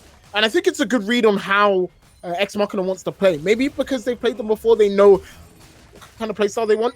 TP Force, and I think they had to go a bit earlier. Yeah, the burn onto the Jax was nice. There's no ultimate here. Oh, no, okay, the ultimates are available, but not for Nocturne. Stepping a bit too far forwards. Okay, that was... Okay, simple 2v2 kill in the mid lane. Everything is going red team's favor this way.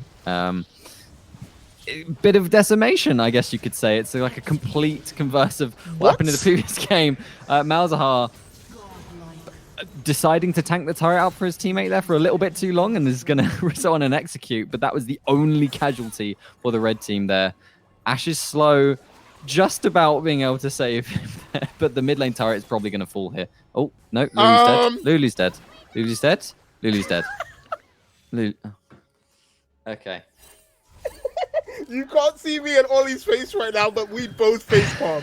We both have a big facepalm. And honestly, even though it's all fun and games now, throws like that, misplays like that can pile up and definitely lead to a lost game. They should be winning this. They're 6k gold up, 2 Drakes up, 2 towers up. This should be an easy win for Cabbage Family.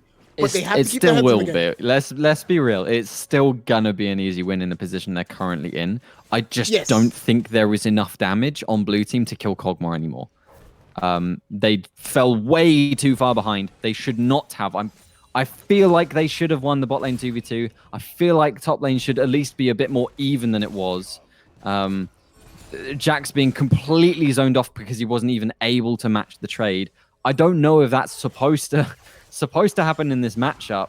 I think it was just really good wave management from Alpha, to be honest. It was. He had really, really good wave management, and that sort of made the kills. He did really, really well. We can't take that away from him. And it's a good showing in the second game as the Drake gets started by Cabbage family. You can't contest this. I don't know what they're going for. Literally, ultimate didn't even need to be cleansed there from Kog'Maw. Who are you focusing right now? Jin Zhao? Is it Malzahar? Is it the Kog'Maw? All of the damage is going across all of the targets, so no one's dying, and then the enemy's just able to reset, get their cooldowns back up, get the Gangplank ultimate down across the entire enemy team, and just steamroll it from there whilst picking up the dragon. You need to focus someone in this composition with the dive, with the burst, and they just weren't able to do it. And Jin Zhao ultimate as well, being able to save himself was pretty instrumental. But frontline Gangplank, by the way, just running at 4 people, making them run away. I think that was a horrible fight from Cabbage family, to be honest. This is a go next. Like, Cabbage family didn't play that fight well, but they're so far ahead at this point that it just doesn't matter. I think the start of the fight was sort of a misplay. They looked to go aggressive with the Malzahar ulti. I don't even think they need to. They could have just done the Drake and laughed if they engaged on them, right? They didn't execute it well, but they did so well in the early game that it doesn't matter anymore.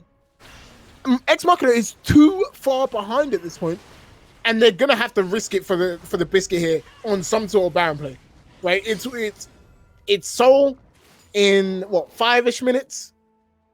This one it's a big turnaround from the first game for sure.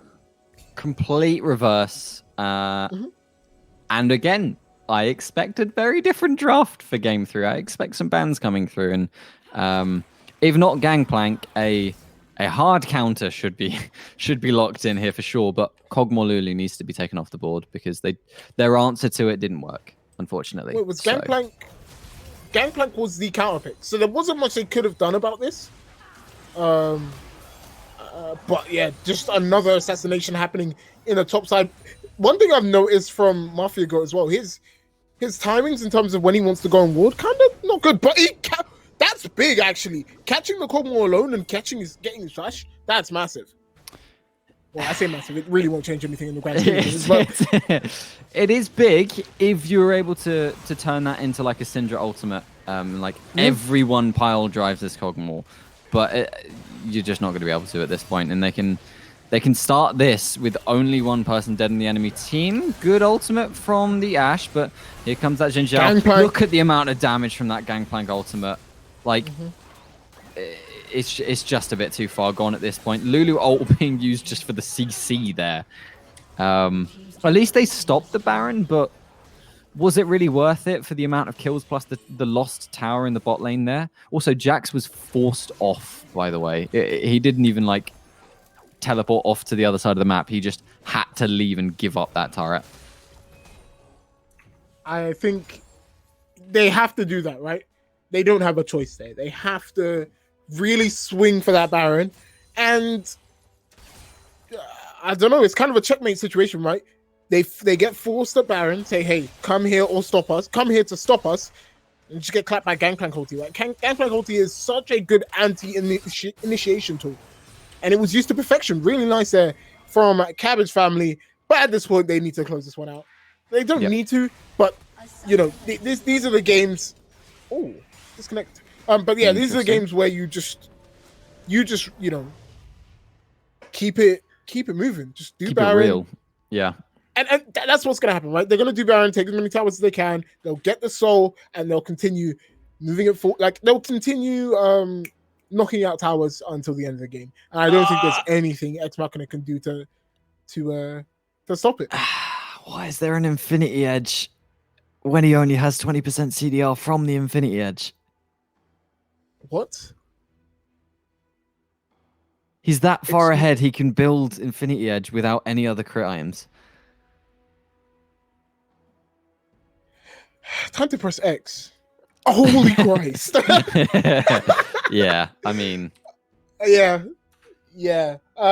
So just in case your eyes aren't working at home, that is a 5k gold lead between the Gangplank and the Jax. It's big. It's very big. And it just tells the tale how this game has gone for Ex Machina, right? They tried, and I think they tried to attack the top lane again, but this time Alphamos was playing a safer laner.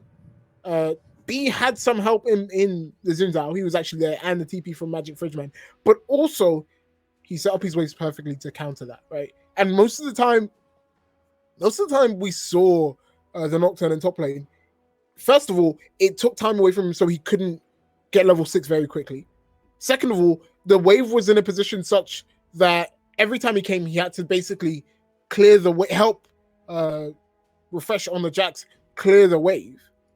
I think this was just a really, really good game from Alphamos, right? I take back everything I said in the first game. He got diffed, but maybe it was just because of the ganks, you know? Maybe. He played this Gangplank damn well. I'm looking at the statistics, and supposedly Jax wins the matchup 53.56% of the time, which is 0.57% more than would be expected against the average champion. So this is a Jax favored matchup.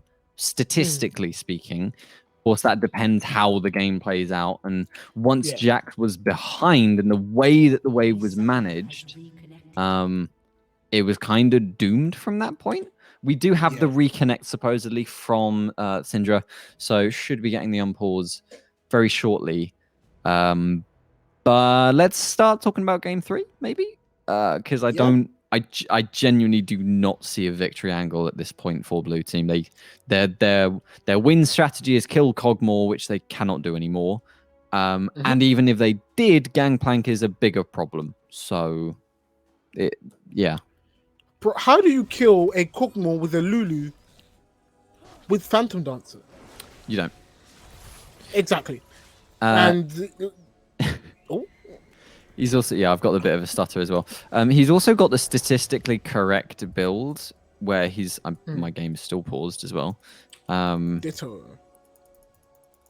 Can you League of Legends speed it up? Does that do anything? No. No. Oh, there we go. Oh, there we go. Interesting. So maybe the server's being poopy. I don't know.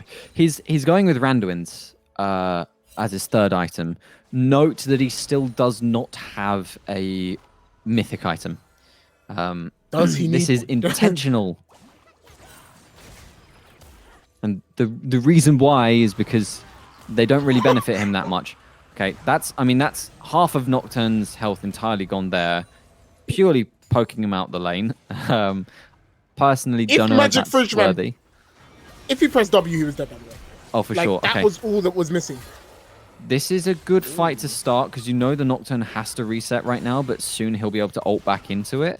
I would have preferred to keep that Malzahar ultimate, potentially either to guarantee a kill or to counter and engage for a little bit later. That wasn't as high value as it could have been. But to be honest, with the amount of CDR he has, it doesn't matter. I'm pretty sure they should get the kill here if they can get that barrel. Yes. The fear was just too long at that point. Good Zhonya's to deny the ultimate damage there from Syndra. And once again, we see Zyra stepping up just a touch too far. That wasn't necessary, and it was an attempt to try and get a kill that did not happen. Cogmore is steamrolling whilst the rest of his team is doing Baron. Teleport's coming in to look for a counter here. There is no Nocturne ult. And it is a 3 versus 4 at this point. I think you hop off the Baron, right? It's hitting your damage dealers, which does nerf their damage. These I will engage. Oh, Malzahar was already back up. That's the CDR that I was talking about. Still not getting a kill. Jax diving in deep here, but the rest of his team is getting dove on. Ashe auto-attacking away, but just not doing anything really here. Cogmore chasing with the Lulu speed up. She's dead. There's no surviving that. Jax, what are you doing? What are you doing? What are you doing? Okay, cool. He wanted to be with his friend in heaven. Just went in 1v4 to maybe try and kill this Cogmore. But yeah, going into game 2, you ban Lulu. This is a nice pick and almost getting the flash heal, but Nocturne has ult. If he can get vision on the pit, he can potentially go for the steal. Not able to deny the Infernal. It's even more doomed than it was doomed before. Syndra does get a kill, which is quite nice, but one kill for Infernal and then the rest of your team dying is maybe not the one. Okay, a second kill, quite nice there. Still probably doomed. Can you even imagine how much damage these barrels are going to do now with the Infernal Soul, by the way? It's going to be very, very painful if it lasts that long, right? Like, they're going to die in one shot. Look at the parlay. Look at the damage from that. This game is very much doomed. And honestly, Cabbage Family is playing it very poorly. In terms of whether, like, we're seeing people die in random places, right? The Kog'Maw dying 1v1 to the Zyra isn't what you want to see. But at the same time, they're so far ahead at this point. Why not? Just have fun with it. They have the soul. They have a 9k gold lead at this point. Just end it, please. So, you know, everyone in chat can go and get a drink or something. Yeah, it'll be an easy Baron. The random wins is locked in here. I think the next item is it's shield bow if you feel like you need the shield. Otherwise, it's probably Kraken, maybe Gale Force if you want to be dodging some skill shots. But I don't really know what skill shots there are to dodge per se. Like the Ash ult's probably going to get absorbed if not cleansed. So it's most likely shield bow. But what you'll notice is it's just the mythic is not necessary on him, honestly. Yeah. Nocturne ult looking for the steal too soon with that smite and not going to be able to convert it into anything. You are now against an Infernal Baron Souled team with a Kog'Maw flashing forwards to get the double kill. Okay, hey, but game Jax 3. is split pushing. Jax may be able to do this one. He may be able to take the back door. They have Baron recalls. They have Baron recalls. I'm being absolutely facetious. There's no way he gets that. This game is essentially over. And it's off. Really good play from the bot lane and top lane of Cabbage Family, right? From the whole team. I mean, they all did their job. But the standout has to be Alphamos for this game, right? He played fantastically. But Jesus, also his jungler, Porp 708, not to be forgotten, was able to adapt around the top lane and the pressure that came through from the Nocturne. Being there to kill them, get the double kill for the Gangplank early on was huge. That was instrumental for sure. Cannot count him out. Just very good play all around. Malzahar, maybe the one where you could go, wasn't as good as it could have been, but it's Malzahar. Like they just have to press R and shove mid, right? So zero complaints.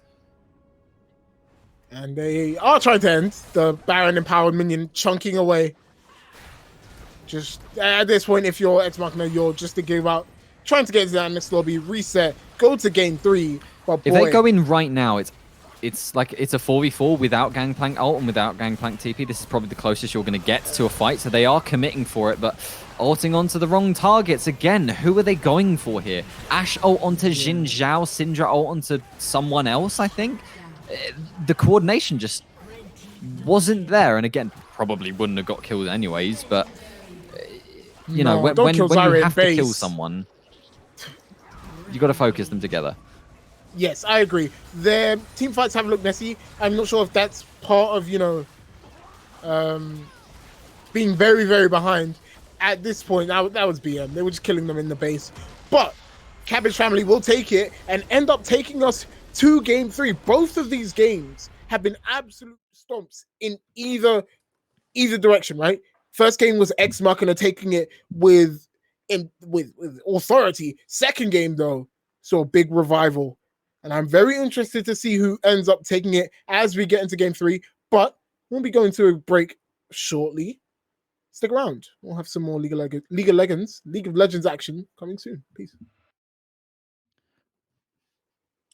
It's time for game 3 of me saying how the game should go and then being wrong. It's the losers finals final game. I'm Ollie. You're joined. Well, I'm joined by Dunk, but you can enjoy his presence. You can also read, I hope. But if you're just listening to the podcast, then welcome.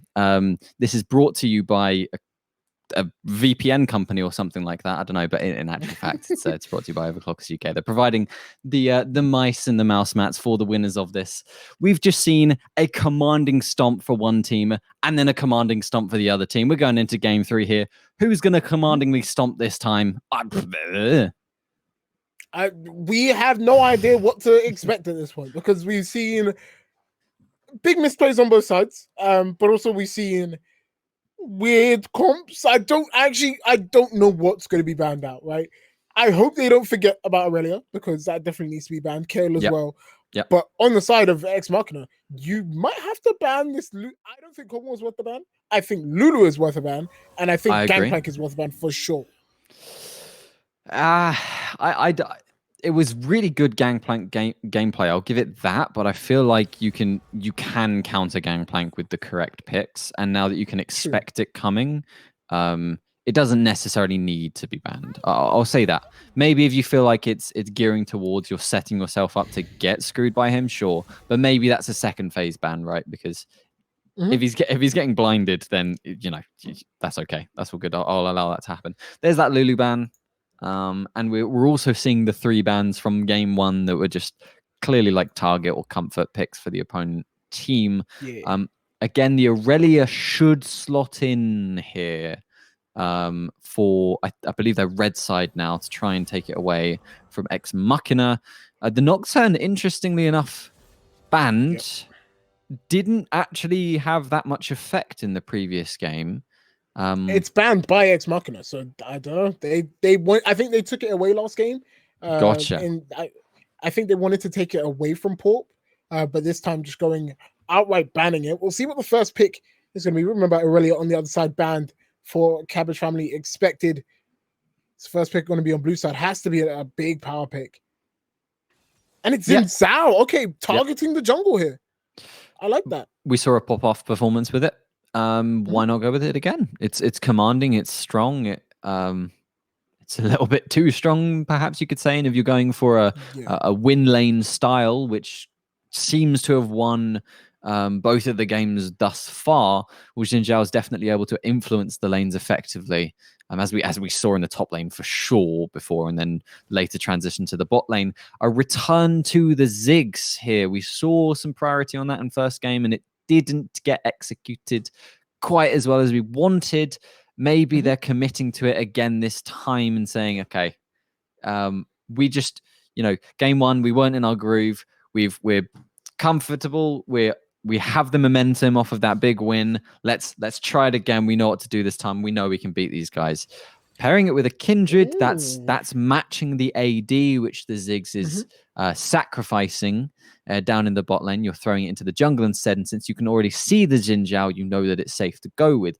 Whether it's good or not, I'm not entirely sure, because you've let the opponent get all of the Kindred counters. Gragas is the most notable one. I don't know if he's good at the moment, but honestly, Xin Zhao might not be terrible. Tryndamere, that was banned before. We didn't know why. Now we know why. And it's actually going to be picked up, probably going to go through refresh. Definitely, it's not something we see often, but that's something that he finds strong, and I think that's going to give him a lot of dominance in the top lane, depending on what they pick. Karma comes out. I love the Karma for Ex Machina. I do agree, right? Karma into Ziggs, very, very good. You can dodge the skill shots with the shield. You can shield out a lot of his poke. Oh, okay. This would be a big, I think, sacrifice of ego if he does pick it. Like, picking Malphite is I want to win. I don't care. It's not an ego pick at all. And I do agree with it. I do like it. There's a lot of AD that we're seeing on the side of Ex Machina at the moment, in the Zen, in the trend. I do think Malphite's a good pick. We're actually going to see Silas banned away. It's something that Magic Fridgeman plays. It's also incredibly good into Malphite. And Kindred. Yeah. So there's a lot of good ultis to take there for sure. If I'm blue side here, I want some CC. It's kind of lacking. And I guess they've already seen the effectiveness of that Malzahar, at least to kind of shut down a bit of the differential that you could make apparent in the mid lane. Kayle gone, again, we like that. I don't think Kayle would have been the correct pick here this game, because again, you're looking at very late game angle and you're still not having much CC, which would then you would need your AD carry to be the CC for your team. So don't know if the Kayle was the correct last pick here, but Nautilus going away I guess that stops a bit of all in. I don't know if Nautilus is good paired with Ziggs. I don't know what goes well with Ziggs, to be honest. I think Senna actually kind of does. Yes, there If is a given lot the of pairing correct in there. angle. Seraphine, I think, also does well. She can keep Ziggs topped off while throwing out a bit of poke herself. She could be mid as well. You are correct. Didn't it fall out of favor? So, Seraphine mid, or is it still? It did. Doesn't mean it's not bad though. It just wasn't broken anymore. So. Oh, it's locked in. We're gonna see where it goes. Twitch would be a very interesting pick.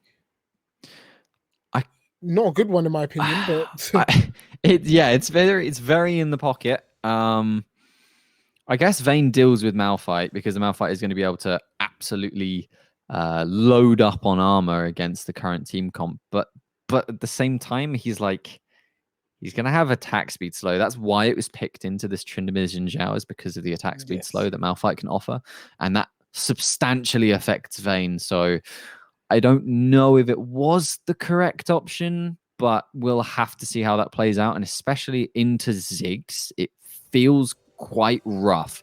Echo rounded out the comp, and I think ultimately they are lacking on some CC. You can, they do say that damage and killing the enemy is the best CC, but you need to be able to sometimes lock people down to be able to do it. If you can't CC the Kindred and kill her before she ults, then you're constantly going to have to be dealing with the power of that ultimate. Is this AP Malphite mid? It might be. It would be objectively less good. It would, yeah, that's for sure. It could just. What do you think about this Yone pick? Anyways, we'll sit with that. Yone, I think into Echo is actually pretty good. I think it's a really good matchup where you really don't interact with him, especially because Echo doesn't really have a super good early game. Yone can just chill, take fleet footwork, and just sustain up. I think it's not that bad. I just don't know where it's going or who's playing it. Alphamos is going to be playing it, but the question is where. Unless we're going to see some switching here. Okay, no, I think they're playing it through. So that means we're going to see Yone in the hands of Alphamos. But where is he going to go? Because I don't think you can send Malphite mid, right? Otherwise, it kind of defeats the point of picking Malphite. I think you need to send that Malphite top. But that's interesting. The fact that they're switching roles. We've seen a couple teams do it and it works out. Maybe Magic Fisherman wants that really, really good matchup in the top lane as opposed to the 50-50 matchup in terms of Sana Sana in the mid lane on the Echo. But otherwise, I do think this is an okay draft for Cabbage family, right? I worry about the Kindred. I worry about how much success she's going to have getting marks because we've seen this Ziggs not get Prio before, and I think it could happen again. You're not going to have great Prio mid lane. So it might be a struggle to get those sort of mid-game marks, but I think I honestly don't like it, but I don't think Kindred here is that good. And I think, again, their comp is really messy. It doesn't really have a great direction to go with it. You've got this Ziggs who wants to poke people out. You've got this Malphite and who want to go all in. It would, I don't know. I don't think that comp's that good. On the other hand, though, I do look at the other comp and I see immediately, I see 1-3-1. That is exactly what I see. I think they're going to, try and get out of this early game, go straight into the mid game, start 1-3-1 and send the Tryndamere off. Tryndamere beats mostly everyone in a 1v1. Not Malphite. 45% win rate against Malphite. There is a ridiculous dip in the win rate at roughly, roughly 25 to 30 minutes in the game. It flips back in Tryndamere's favor the longer the game goes, but most of the games also end at that point between the two of them, because that's when Malphite... Where are you getting your stats? Lolalytics.com. Amazing site. Amazing website, yeah. So it's again, Malphite gets armor and he gets the attack speed slow before Tryndamere gets to truly be unkillable at his 6 item, sort of maybe 4 or 5 item point. So... And Malphite's going to be really effective against Vayne at that point, and Xin Zhao at that point as well. So again, I think we're looking at like a bit of a mid-game sort of spiking for a Cabbage family here. Again, utilizing that Ziggs to siege turrets and try and hopefully get a lead off that. And notably, where is the wave clear outside of Echo to stop Ziggs sieging? It does not exist, Ollie. It does not exist. There's Karma Alt Q, and then there's Vayne auto attacks, Xin Zhao walking up to the wave, and Tryndamere walking up to the wave. I think if Ziggs gets in a position where he's able to walk towards the turrets, you're screwed because he's just going to take him. So again, we're looking at that mid game, doing as much as possible to snowball a lead during that mid game from Cabbage family versus Scaling. And this was game 1, and Scaling ended up winning it. I'm looking at this team though, and I'm like, if Cabbage family aren't sensible with their lane assignments when it does get to that mid game, they may lose out, right? If they send away the Malphite to go and split push and he ends up fighting against the Echo's going to have a field day, right? Like he's just going to keep harassing him, have a pretty much free time if they're even. So lane assignments are going to be really important, I think, on the Cabbage family side, right? They're going to have to be really adaptive in terms of what they see. And I think splitting apart this Cabbage family team is what they have to do. Keep them as far away from each other, and it makes the Ziggs a much easier target, and the Seraphine as well, right? If they can keep this team apart and have the 3 of Xin Zhao, Karma, Vayne attack the 3 of Kindred, Ziggs, Seraphine, I think that's a win. I honestly think they win that. But we'll have to see as they roll out here. You can see some early game shenanigans. So far, they've played every early game really reserved. All right, could we get the Yone and the Malphite switched on the scoreboard, please? Yes. It does look like Malphite is going to be heading top. So the players have swapped the characters. Ideally, they've swapped roles probably because, and I would assume Alpha Moss is more comfortable on Yone. That's my mind, because anyone can play Malphite, right? So it's probably who's the better better Yone. Lag, unfortunately, again, could you swap Malphite and Yone? Yeah. Rockman and Swordman. Yes. There we go. We're going to see a pause for the lag. Just looking at the items, standard from Echo, Dark Seal with the pots. I see a lot more people go Corrupting Potion with Time Tonic, but I think this is fine as well. There's nothing wrong with that. D-Shield, most importantly, from the Tryndamere. I love this. You're going to get poked out for a lot of the early game, so you kind of need a countermeasure for it. And Corrupting Pot for the Malphite. That should be a really interesting matchup, to be honest. So, yeah, 2 things I want to touch on. Let's start with the top lane. We've all seen the Ignite Ghost cheese from Tryndamere. In that situation, you're looking at something like a Doran's Blade. They're looking to cheese you and kill you. It won't work on Malphite, so he's going with the complete opposite. Flash Teleport with Defensive Shield. Mine is also frozen. Thank you, Riot Games. It will hopefully return shortly. And there we go. Looking for the early ward on the jungler, which we've, again, seen a couple times now. Waiting as long as physically possible to place it. So you get extended vision. Tryndamere stepped way too deep to try and place one as well. He's going to get cut off if they actually want to step up to stop him. Why? No? Okay. Why? They just looked at each other and accepted it. Oh, that's okay. That's a little bit of a mistake, but Malphite not actually going with either of his slows means they can't collapse with the 2 of them onto him. So actually it turns out to not be a mistake. Also, no vision placed by Tryndamere there. Look at his positioning right now. I really like that. Oh my, I don't know what his plan is though, like, because he's gonna miss those minions, right? He's just trying to zone him off. Die. What the hell? He wins it with lethal tempo.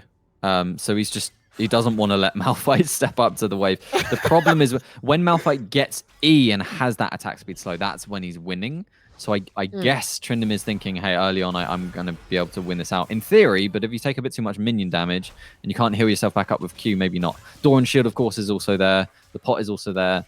I'm going to assume, being an experienced Tryndamere player, with the crits spinning through as he hits level 2, that's standard. If he had Ghost Ignite there, that's a kill, right? That's where you usually see the cheese. But experienced in this matchup, clearly. So, and Magic Children... Honestly, Magic Children just has to not die. Yeah. You cannot turn this Tryndamere into a monster. Just survive. And his team should be telling him that. Oh, big poke going on in the bot lane. And that might actually, be a flash. Exhaust as well, Burn. I think you burned one, not both. There. Again, miscommunication. Yeah, it's a case of, I'm ulting. Don't throw the Bard ult. Oh, wait, you did because you didn't tell me. What is it? What? I don't know why they're trading there. As Seraphine, you should just sort of stand back, right? But hitting 2 people isn't going to suddenly let them get the XP. Just wait for the TP back from your teammate, and now you're forced to recall as well, which is a bit unfortunate. Anyways, Malphite, again, messed up with the wave. Needs the jungler assistance to be able to deal with that. But Xin Zhao was in the waiting once again for this. And still is in the wing, and then actually they're going to go and contest the scuttle this time. Watch the mid lane to see how they respond to this. Echo has first response, diving in. Decent trade-off. Echo getting a stun onto the both of them. Flash being forced. Porp having to smite the scuttle to try and live through this one. Running away. Can he get the jump over the wall? No, he will not. First blood going over to the Tryndamere, but it will be a return kill. Alpha Moss diving back, but not too far. Now in the 1v2 situation because the chunk came down out onto the Malphite. The support is showing up here, but only on level 2 currently. Knock-up comes through onto the Echo. Flash out for the auto-attack, but can't get it because he jumps off to the scuttle. Crap, auto-attacks coming through. Xin Zhao just able to get the kill. And now it's a level 2 against 2 people. Not enough health. The damage is there. The double kill for the Xin Zhao, and a teleport came through as well from Malphite. He's back, but he's walking into a 1v3 situation here. This is not what you want to be doing. And forced to walk away. Meanwhile, in the bot lane, Greg is having to deal with the 1v2 because his support decided to go in. No, I'm just kidding. It was a good idea, but it just didn't work out. They weren't able to win that 4v3. And that definitely comes down to the power of the Xin Zhao. Yeah, absolutely. He's going to be stronger than Kindred in the early game. Kindred kind of has to get her marks to get online, get some items underneath her. And we're actually going to see a 4-man bot lane play. Oh my word, they are flanking this. That is actually disgusting. All right, Summoner spells being used. There's no escape here, surely? Surely. They get out. The heal was used. Way. Diving under the turret. Pressing the E to jump back and not getting the auto. They lived. They lived a 4v2. Okay. Meanwhile, Echo's getting plating mid. What the hell happened there? You pick one person and you all go on them. That person just dies. What a big misplay from Cabbage family. They're honestly, committing. They're close to death. Zin is coming back. They're committing too hard. Oh, okay. I take everything back. What? I didn't even see the bomb. I didn't see the bomb, but he left it there. And Lasped on the vein will go down. Honestly, they played that really well. They escaped, but also Cabbage family played that super poorly. In the meantime, Echo, I think he got 2 plates for that, by the way. Could we get I think he's happy. The gold check, please? 1K. Right. Yeah. That's plating. It's not CS, and then it's also the kill which sort of happened, the skirmish. Let's return. At the start of the game, I said I wanted to talk about item choices. The second item, which I didn't touch on, was actually the Dark Seal start from the Echo. You said some people like to start Corrupting Potion. Now, Dark Seal, if you think you have the chance to snowball a game, if you think you have the chance to get an advantageous start, you go with the Dark Seal. Because when you start to get stacks on it, the game really rolls in your favor. And we can see that here. He's already got 5 stacks on it because he lived through that whole skirmish in the river. And now it's, as well as getting all of that plating, this is a tough mid lane matchup now for Alpha Moss. It's It's going to be a rough one. And Echo, of course, being the champion who can just dive you and then ult back away from the turret, so he doesn't care about it. So when he gets ahead, he really gets ahead. I wouldn't be shocked if we see an early Magi's purchased. And the thing is, both of them have horrible early games, right? Echo has a really bad early game. Yone's early game isn't that good. But if you give Echo 4 kill participation, oh my god, they're waiting for him. Oh, that was so nice. The condemn was beautiful. The return damage is insane, by the way. But yeah, stepping up in lane and deciding not to... That's a weird one, right? Because usually you don't want to face check the bush. So he was stepping away from it. But by doing that, he set up a condemn angle, I think. So just a misplay. Not respecting where the enemy could be, unfortunately. And it's actually shaping out a lot better than I thought for EXE Machina, right? And it's courtesy of the Xin Zhao. This Xin Zhao has been putting in so much work already. Already 2-0-2. He's going to be looking to mobilize that into a Drake for the moment his team is recalling. Is a good time for Tryndamere is taking red buff right now. I mean, he's going to. That is the Tryndamere thing to do, right? When you know the enemy jungler is on the other side of the map, go in, take his stuff, and now he's just very confused on why his stuff is missing. Keep an eye on the marks, by the way. That is the thing I want to draw. Keep an eye on where these kindred marks are, on how much they're going to do to try and get them. Because the Yone is behind and loses pretty much every trade with Echo, he can't get that prio. So the Raptors mark that we see now, there's no way that Kindred is going to be able to get that. As we see an aggressive trade in top lane, he's actually taking more damage by hitting him. There's a there's a problem. We'll talk about it after this fight in the bot lane. Nice condemn coming through, but they decided not to commit to getting the kill. Porp with the slow is going to be able to hopefully get a mark off here, waiting for it to come through. Did that convert into a mark? No, it did not, unfortunately. No, mark still a nice kill though. What I was going to say is currently it's not winning lanes mostly, which is tougher being able to convert into marks. But if you show up bot lane, you can get a couple. Really nice utilizing that Ziggs damage. As you can see, the CS difference is there, and this is why I was kind of confused about the Vayne pick. But look at the amount of damage. That tower could be gone. It's exactly what we wanted to see before, right? What the hell is happening here? He can ult him actually and kill him. Malphite can ult away, but not when he's getting flanked like that. That was really nice placement by Xin Zhao there. Covering the escape angle. Completely forgot Tryndamere can just not die. Yeah. Yeah, that's a his really gimmick, important yeah. The only thing he does. But yeah, I really like that from the bot lane though. You look bot lane, the tower's gone. That's exactly what we wanted to see from them in the first game. Aggressively commit to these towers, and look what they're doing now. Thank you for listening to us. Bring that bot lane to mid and pressure the tower there. They should be headed top now, actually. Just because I think Tryndamere has a chance of dropping a Herald and looking for... Oh, he does have it, doesn't he? Looking for plating. So I would have preferred to have gone to respond to that. Let's see if something comes out here in the mid lane. Look like they may be looking for a dive. Echo was positioning for it, but that turret shouldn't have gone. Ziggs should have been there to clear the wave, I think. Yes, it may still have them. There might have already been enough damage at that point. Shelly could have been dropped and the turret was gone anyways. So I'll accept that, but I think that the Ziggs and Seraphine should have been top. I can agree with that. Definitely could have, even if they weren't like. Why is Xin Zhao bot right now? It's a good question. I think he has nothing better to do, but he has camps up, so like, I don't really know. I guess just supporting Vayne, but he's a jungler. Yeah, I don't know. All right, diving in onto the Ziggs, getting the stun off, which is quite nice. He, of course, can hop away when he needs to, but not when there's an ignite on his face. Too much damage there. Echo looking to dive, getting the auto attack, that passive. Absolutely shredding and still had the ultimate to hop back. Horp looking to try and get a kill, but it's actually going to be turned back around on his head, dropping his own ultimate. There is no mana on the Echo right now, so he might be able to pick up a kill. Gets one of the Karma, looking for the second one here, and indeed does get it. Excellent outplay. It looked like he was going to be dying there, but turned it around. Masterfully played.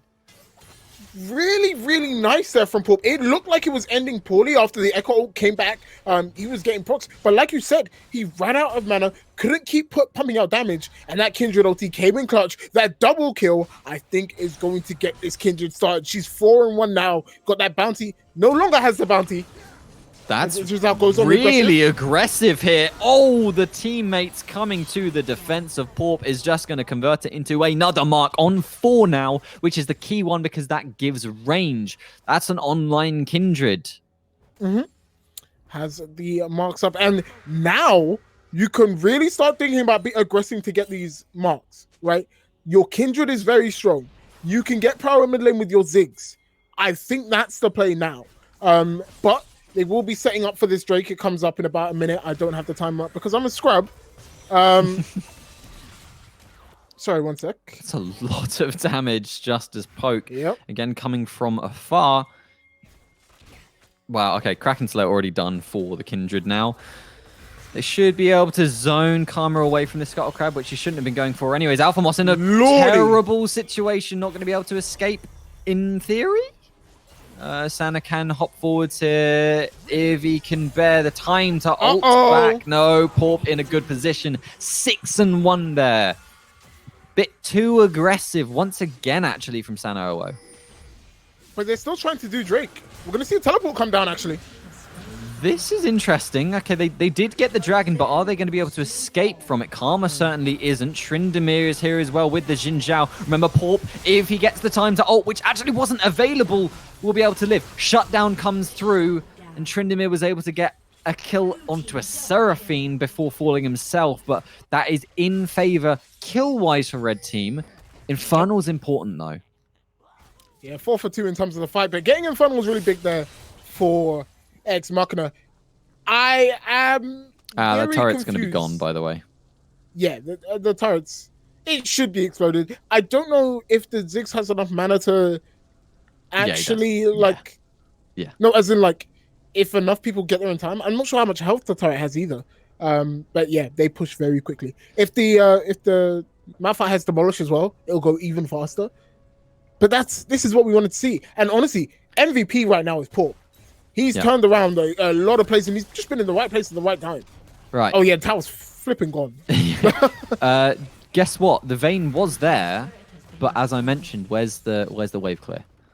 True. If right. Ziggs steps up to a turret, it's gone. Little bit of lag again. Sorry, this is Riot's fault, not ours. It'll correct itself very shortly. Let's look at the gold. Just for a little moment here. Top lane, what the... Okay. You know what? They put him on a top lane version of Mazza. And I see why. Because he's not really going to lose in that matchup. And he had a lot of influence in that last fight, right? His Malphite ulti hit 2. He's doing his job. I think that's now, the thing, though, it's really weird because the split pushes for EXE Machina are also quite strong. This Echo is very strong despite dying seconds ago. This Tryndamere is also very strong. And this is what I talked about in the pregame. Your lane assignments are going to be what makes and breaks you. Because if you send Malphite up like this... This isn't good. They don't know that Kindred's nearby, so this might convert into a kill on the Karma. The slow drops down. 1, 2, 3. Vision got lost by stepping into the brush, but ultimately that's a kill way too late on the teleport. Way too late. Echo can just ult back. He's Kindred has her own ultimate, though, so they're just going to be able to get Echo low. Hopping away, nice stun onto the Malphite, and he could have jumped back in to look for a kill, but that would have spelt his own death. Now they're going on to Tryndamere, who of course does still have his own ultimate, so they're just going to retreat from the fight. But was that a kill? Yeah, kill on the Karma, yes, I think. Karma. Wow, that was a quick respawn on her because of her level, but kill on the Karma for nothing. Vayne wasn't able to actually get the mid turret off of that. Xin Zhao wasn't able to do anything in the bot lane. All the meanwhile, by the way, Yone's farming up. So ultimately, this is just going in favor of Red Team. Yeah, I really want to see them actually pull this team apart because together they are very, very strong. This is risky. He doesn't have any In teammates No Man's Land. nearby. There is no ultimate available for Porp right now, so if he can get on him, which he cannot because he has the support of the Seraphine, he might have been able to do something with that, but there you go. Unfortunately, just leashing that Herald. Now, I spoke about this again in Game 1. Herald in combination with a Ziggs is huge, but a team fight's going on here. Sana doesn't have the ultimate to hop out, went too deep. Jin Zhao doing exactly the same. They're just inting at this point. Huge Yone ultimate, knocking up 2 members of the blue team here. Triple kill for the mid laner, 4-1-3. Nice KDA on him right now, and they have the Herald, they have the Ziggs. This is probably inhib. And, you know, EXE Machina is strong, but Dominic Toretto would say family is stronger. And right now, the Cabbage family is looking very strong. And look, they're just crushing these towers. Like you said, it's probably... There was no Ziggs W there, by the way. They didn't need it. Yeah, that was just straight Shelly. And now you close this one out from your position. I don't think it's as done deal as the last game was, because there's definitely avenues of revival for EXE Machina, right? But it's all, I think they have to stop team fighting. As a 5, they cannot win right now. I think the Vayne isn't online yet. It's gonna take us some time. I think the Echo is falling behind because he's trying so hard to be at these fights. Send them off to a side lane. Let them compete there. But that's easier said than done. Yeah, I don't really know. I still don't get the Vayne pick. It just doesn't fit for me, you know? Yeah. It's not like it's a good counter to Malphite, for example. At least in my opinion, she can't dodge the ult that easily, and once you can get the auto attack slows, her true damage shred isn't quite enough. But yeah, like you say, you match the Tryndamere against the Yone probably, and then match the Echo against the Malphite is probably the correct strategy, and then just don't fight and let your Vayne farm up. You're probably the outscaling comp. Kinda. Probably not actually. Now I think about it, both teams have pretty decent scaling, to be fair. Yes.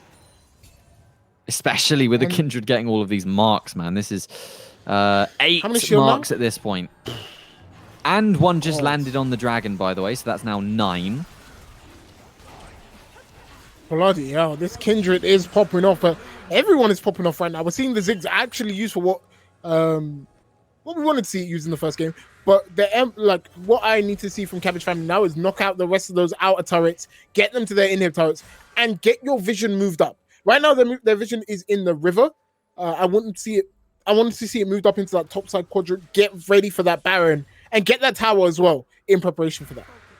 There is insane value on Chempunk, whatever it's called here. The support Grievous Wounds item. Seraphine presses W, gives Grievous Wounds to all of her team against an Echo, a Vayne, and a Tryndamere.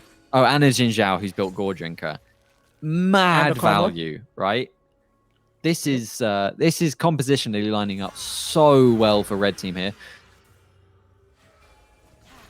I wonder if they're looking to secure the scuttle probably around Baron, because they might just be able to go for it. But this is what we were talking about a little bit earlier, where you can match the Tryndamere against the Yone. This is oh my god, that was disgusting. Big outplay there to get the double knock up and keep him under tower for long enough that his ult, you can see ran the out. Yeah, Tryndamere. I was about to say that this seems like it might just be an escape from Yone. I didn't see the angle of him actually turning that into a kill, but that was really, really nice. Tryndamere should win that. Yes. Nope. I mean, if you tank 8 tower shots, it's going to hurt. Yep. And you stay under the turret. It's quite unfortunate that the mobility creep, if you will, there coming through from Yone, kind of allowing for that to happen. Right. Yone continuing to split push in the bottom lane here. Teleport being forced for Echo, looking to try and get into the pit. Can he get there in time? Teleport now from Yone as well to match it. Looking for the steal. Who's going to be able to secure this? Mostly Grumpy getting low. And there is a kill for Jin Zhao, who's still focusing this out. But the Kindred ult is keeping the Baron pit alive. Tryndamere is going to be taking them down. And it seems like the blue team were able to steal the Baron and turn the game around. Getting all of the kills, getting the Baron buff there, only suffering 1 casualty. That was a miracle fight for the blue team. League of Legends, where 2 teams fight for 20 minutes and then throw it Baron. Like, that Baron didn't need to be done. You know, No. they definitely could have backed off and actually taken the fight. In fact, they could have backed off and left that Yone in the bottom lane. Yep, He was split pushing with no response. You see Echo TP, you leave. Right? You got what you wanted. That was a crucial error. Really unfortunate. I don't think this completely flips the game in blue team's favor though, but it's definitely significant. I mean, it sets them up. They've got the, I was going to say, Red Bull Baron power play coming forwards. Is it? Are we allowed to say that?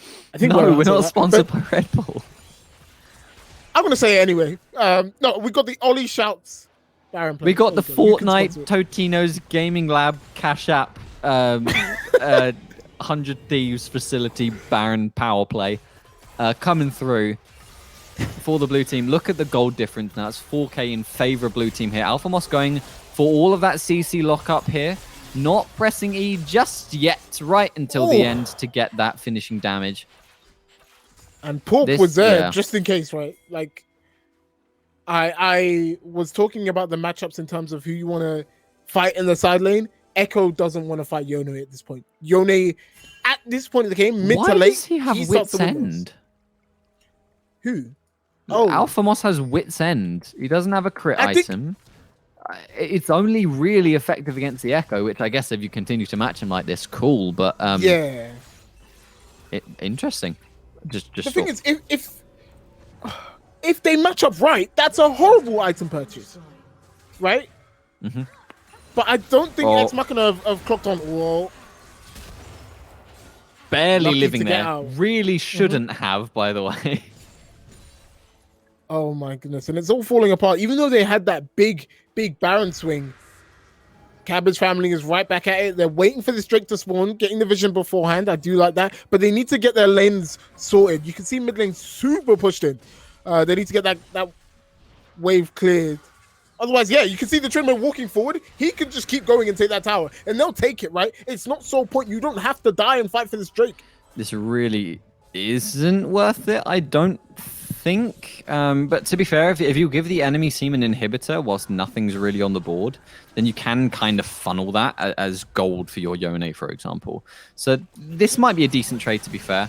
Setting yourself, well, unless Jin Zhao's able to steal it, that is. Diving in is the Echo. Red team gets it, so it's traded for the inhib. Now blue team maybe want to stop the recalls, and Tryndamere might be able to end the game off of this right here. Porp, Malphite ult lands onto multiple people, and Porp keeping others alive. This is definitely a good fight for the red team. They're stopping the teleports have started being channeled. Jin Zhao not able to get the knock-up to stop. So now it's Malphite versus Tryndamere in the base, but Tryndamere is just going to be free hitting this. He can't kill him because he has the ultimate. The attack speed slow isn't quite enough. He stopped the ports! Are they going to be able to do it? One more auto attack. Are you kidding? What just happened, Ollie? I said it before. They need to worry about this wave. But I didn't think it would be the end of the game. What great decision-making there from all of EXE Machina. They said, you know what? We're putting our lives on the line here. Stop all the ports and refresh on the Tryndamere. Is going to clutch it out. As a wise Trick 2G once said, the gates, stop the ports, that sort of stuff. They made a decision, but it was the wrong decision.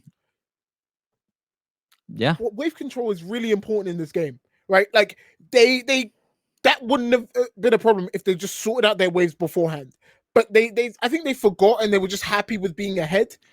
Didn't necessarily take the correct routes to victory. And honestly, big shout outs to all of EXE Machina because that was an opportunistic play. They saw it and they took it. They're down 3 Drakes or 2 Drakes, sorry. Would there maybe have been like a Ziggs ult onto the wave or something to have stopped that? Was that maybe even an angle? Too far, for sure, too far. We'll just use it earlier, right? Like as Tryndamere is initially pushing. I don't know. In either case, I bet they're going to be playing that out in their minds for a while. And I'd love to watch the replay on that. But I mean, GG's, man. Damn. Okay. Yeah. So it's EXE Machina from Exeter going through to the finals against Chucky Milk. That's going to be fun. Do we have an extended break or is it still just a 5-minute break before that best of 3? 10-minute break coming up shortly. So stick around for the grand finals. Oh, let's see who the best team is. Oh, let's go. Win my...